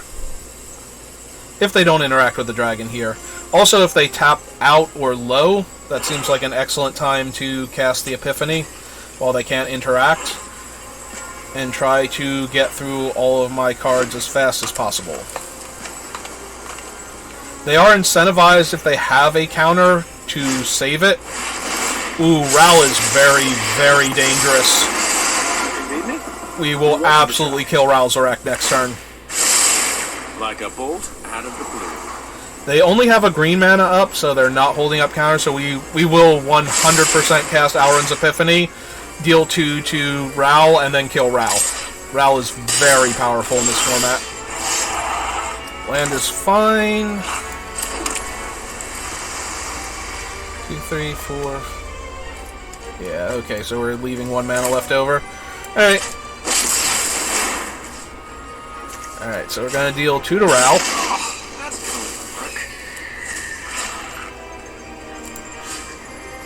Kill Ral Zarek. Mistakes were made. Lesson learned. Okay.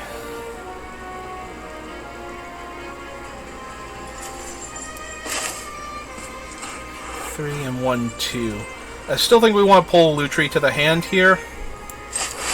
Just in case. Alright, we're going to kill Saheeli, and we are going to deal 5 to our opponent here. Let them be distracted by my impending top deck. Like, force them to hold open a counterspell for that instead of my other options.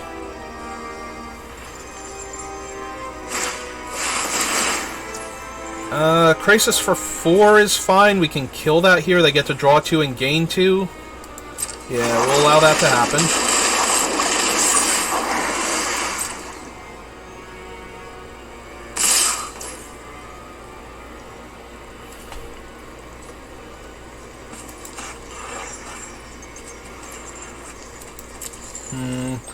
Problem with Electrostatic Blast is it goes very poorly for my other things. If we wanted to kill the thing like that.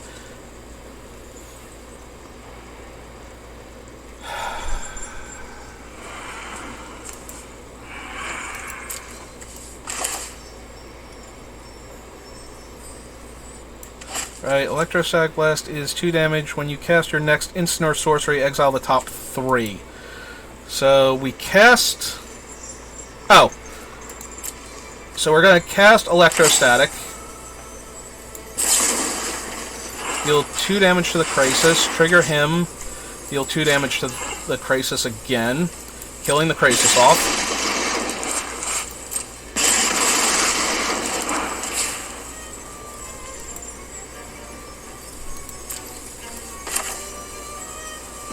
So we cast this. We draw 2 cards. And we make a treasure, I guess? So we target me. Target me. Put those on the stack on top of it. 2 to their face. Exile the top 3 cards. Then draw those 2 and discard Royal Eruption and Saiba.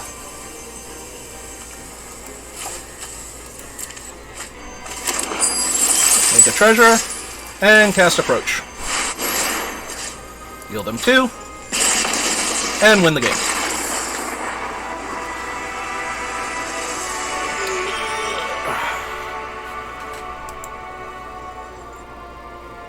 Okay. Final boss time. 2 losses, 6 wins, going for 7. Alright, let's see if we can get a nice, easy round 7 anticlimactic boss. Get our wins. Saber Beetle. So close. Hello, Saber Beetle. I am Saber Blood. Mostly I just go by Saber, though. The Blood's a little bit over the top, but SBR is usually taken on a lot of things, so I needed the other half of my stuff going on. We are going to keep this because we are ramping and we have a key. Which pet is that? I do not recognize that one. We're going to play the island and pass turn. I mean, it looks a lot like mine. Was there a night dragon? Yeah, it behaves like mine. It must be one of the alternate ones for that. Alright, we will play out the map because we're going to Chromatic Lantern and activate the map next turn if they don't destroy target artifact. We're going to ramp with Kiora. I'll show you Dry Walker something truly spectacular.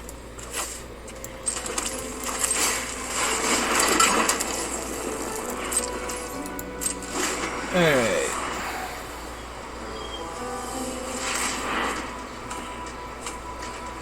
Tap that. Minus Kiora, untap. Nature flows with vigor.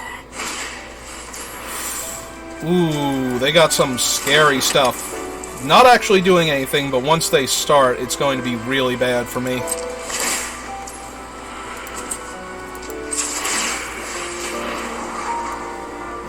1, 2, 3.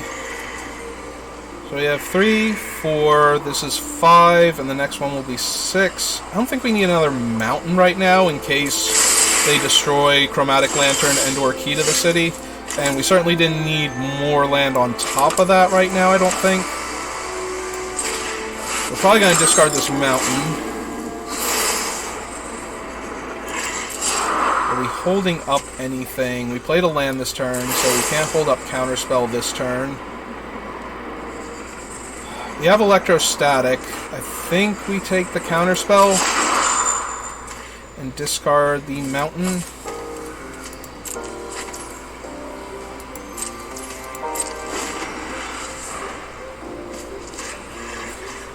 Yeah, we are in real danger of them having anything at all here, as we have no real interaction for a little bit. Let's get moving. Alright, so they're going to keep gaining life and drawing extra cards each turn for the time being. Yep. activate that. Put a stop on our upkeep. 1, 2, 3, 4, 5, 6, 7. Technically, we can cast that.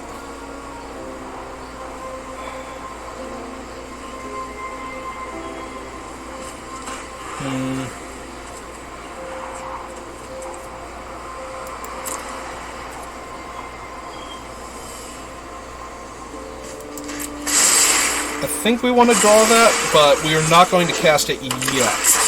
We're going to let them keep durdling. We will activate this one more time. On our upkeep. Get the treasures. Draw for turn. Go to main phase.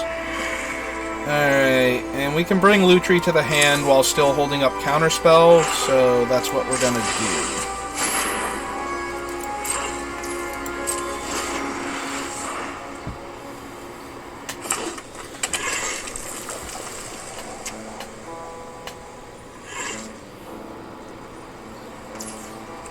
They're gonna attack us for 2.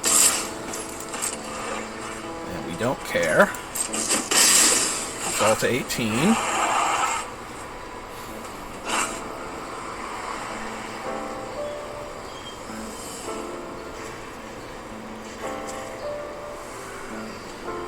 We probably should have scryed after drawing, just because we knew we were keeping Hullbreaker Horror. I just wanted to get the treasures online. I wanted to make sure I did it that turn.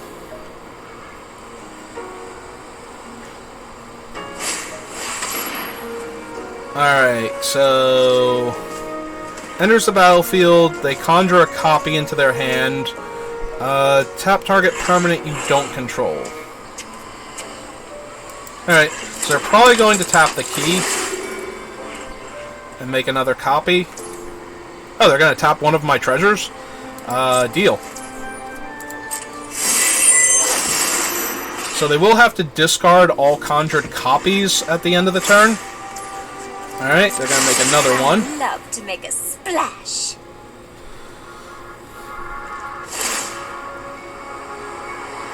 Oh, they went to their end step. That resolves. Are they gonna try and cast an instant during my end step after this resolves?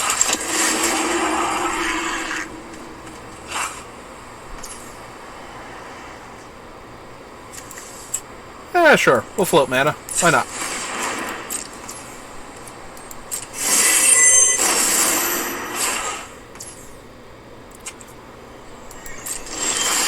Oh, do they get to hold that now? That's interesting. Alright.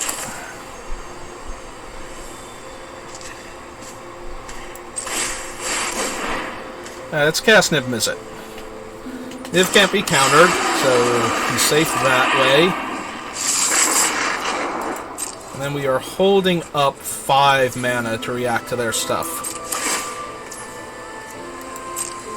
Okay, now they had to discard it, so it did not work out the way they might have intended for it.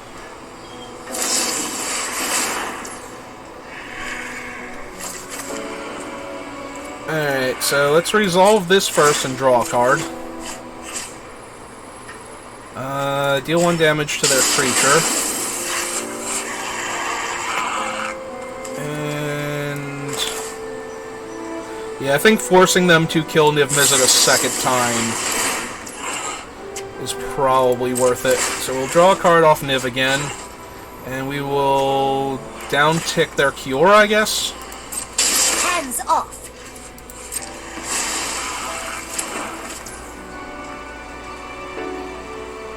And we are at 7 cards in hand. Alright. We can still cast Prismari Command to finish off the Kiora if we decide we need to. Or to kill the Guard Mage. I imagine they're going to go for something big here. Possibly Farewell, since they're adding white. Life thrives. They might go for, yeah, Farewell naming artifacts. Unfortunate, but it happens. Artifacts, creatures, and graveyards. Alright, so we're going to resolve Niv first. Draw my card. Deal 1 damage to Kiora. I ebb and flow with battle. Then we are going to cast Prismari Command. We will deal 2 damage to any target.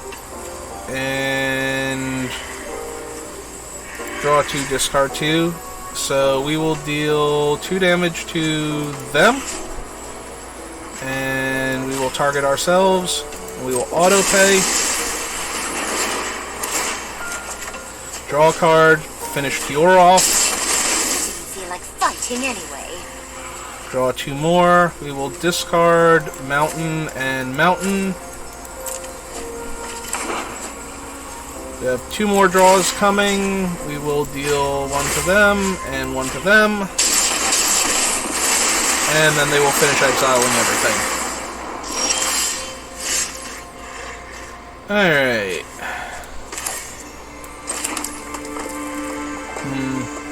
We still have too many cards in hand.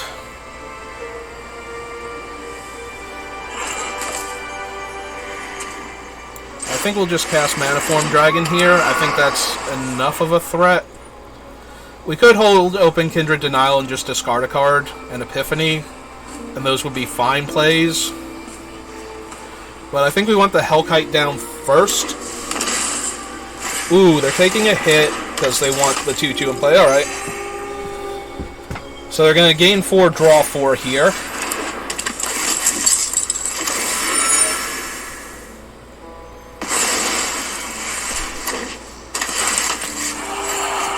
Very powerful.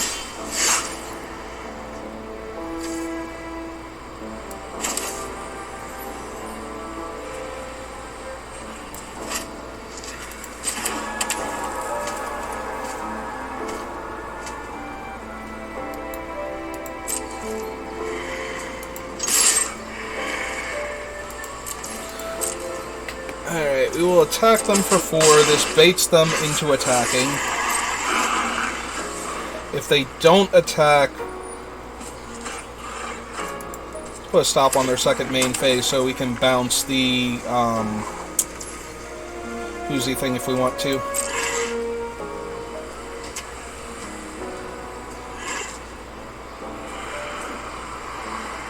Actually, no. I think we might. What we might do, we have 1, 2, 3, 4, 5, 6, 7.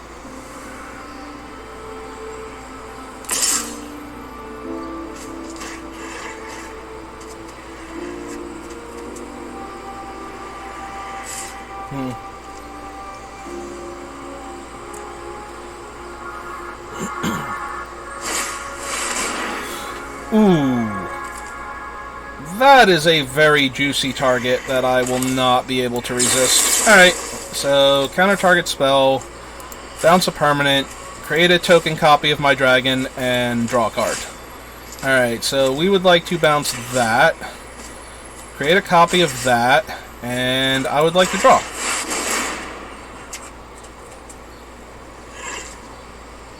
Sadly, our 6/6 will go away before we can do anything cool with it.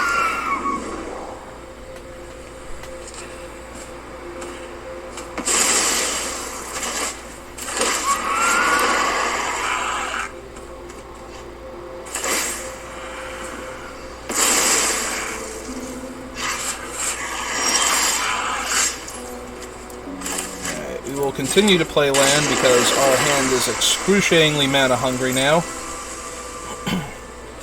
And we will attack for 8 in the air.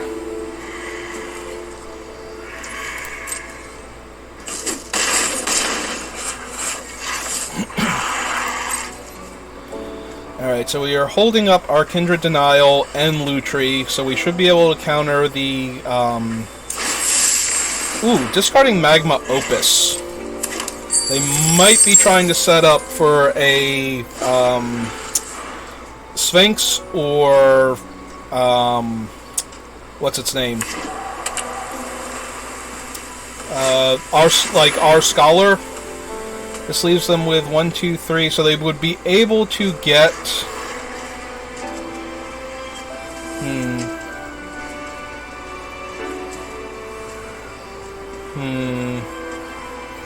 If we counter this, then they can play the thing and blink their guy again. But they're going to get to blink their guy either way, so the question then becomes, do we care more about countering Yorion or countering the teleportation circle? Yorion's just a large flyer that's in the way. I'm going to guess we care more about countering Yorion.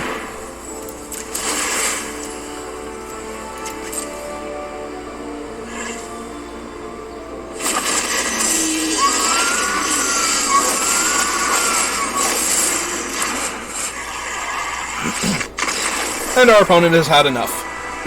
Even though they could play their circle and they could flicker their guy again. Although, at that point, if they tapped out, we can just Electro Dominance, kill their flyer, and attack them with all of the dragons and kill them, so... There really wasn't any way they were winning from that position. I might have been thinking about it too hard, but...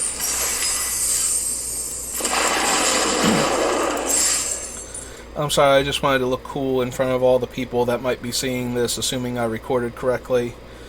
Alright, so we claim our prizes. Let's see what 3 cards we got. Nightveil Predator, Ashes of the Abhorrent, and our super fancy one is Spark Hunter Masticore.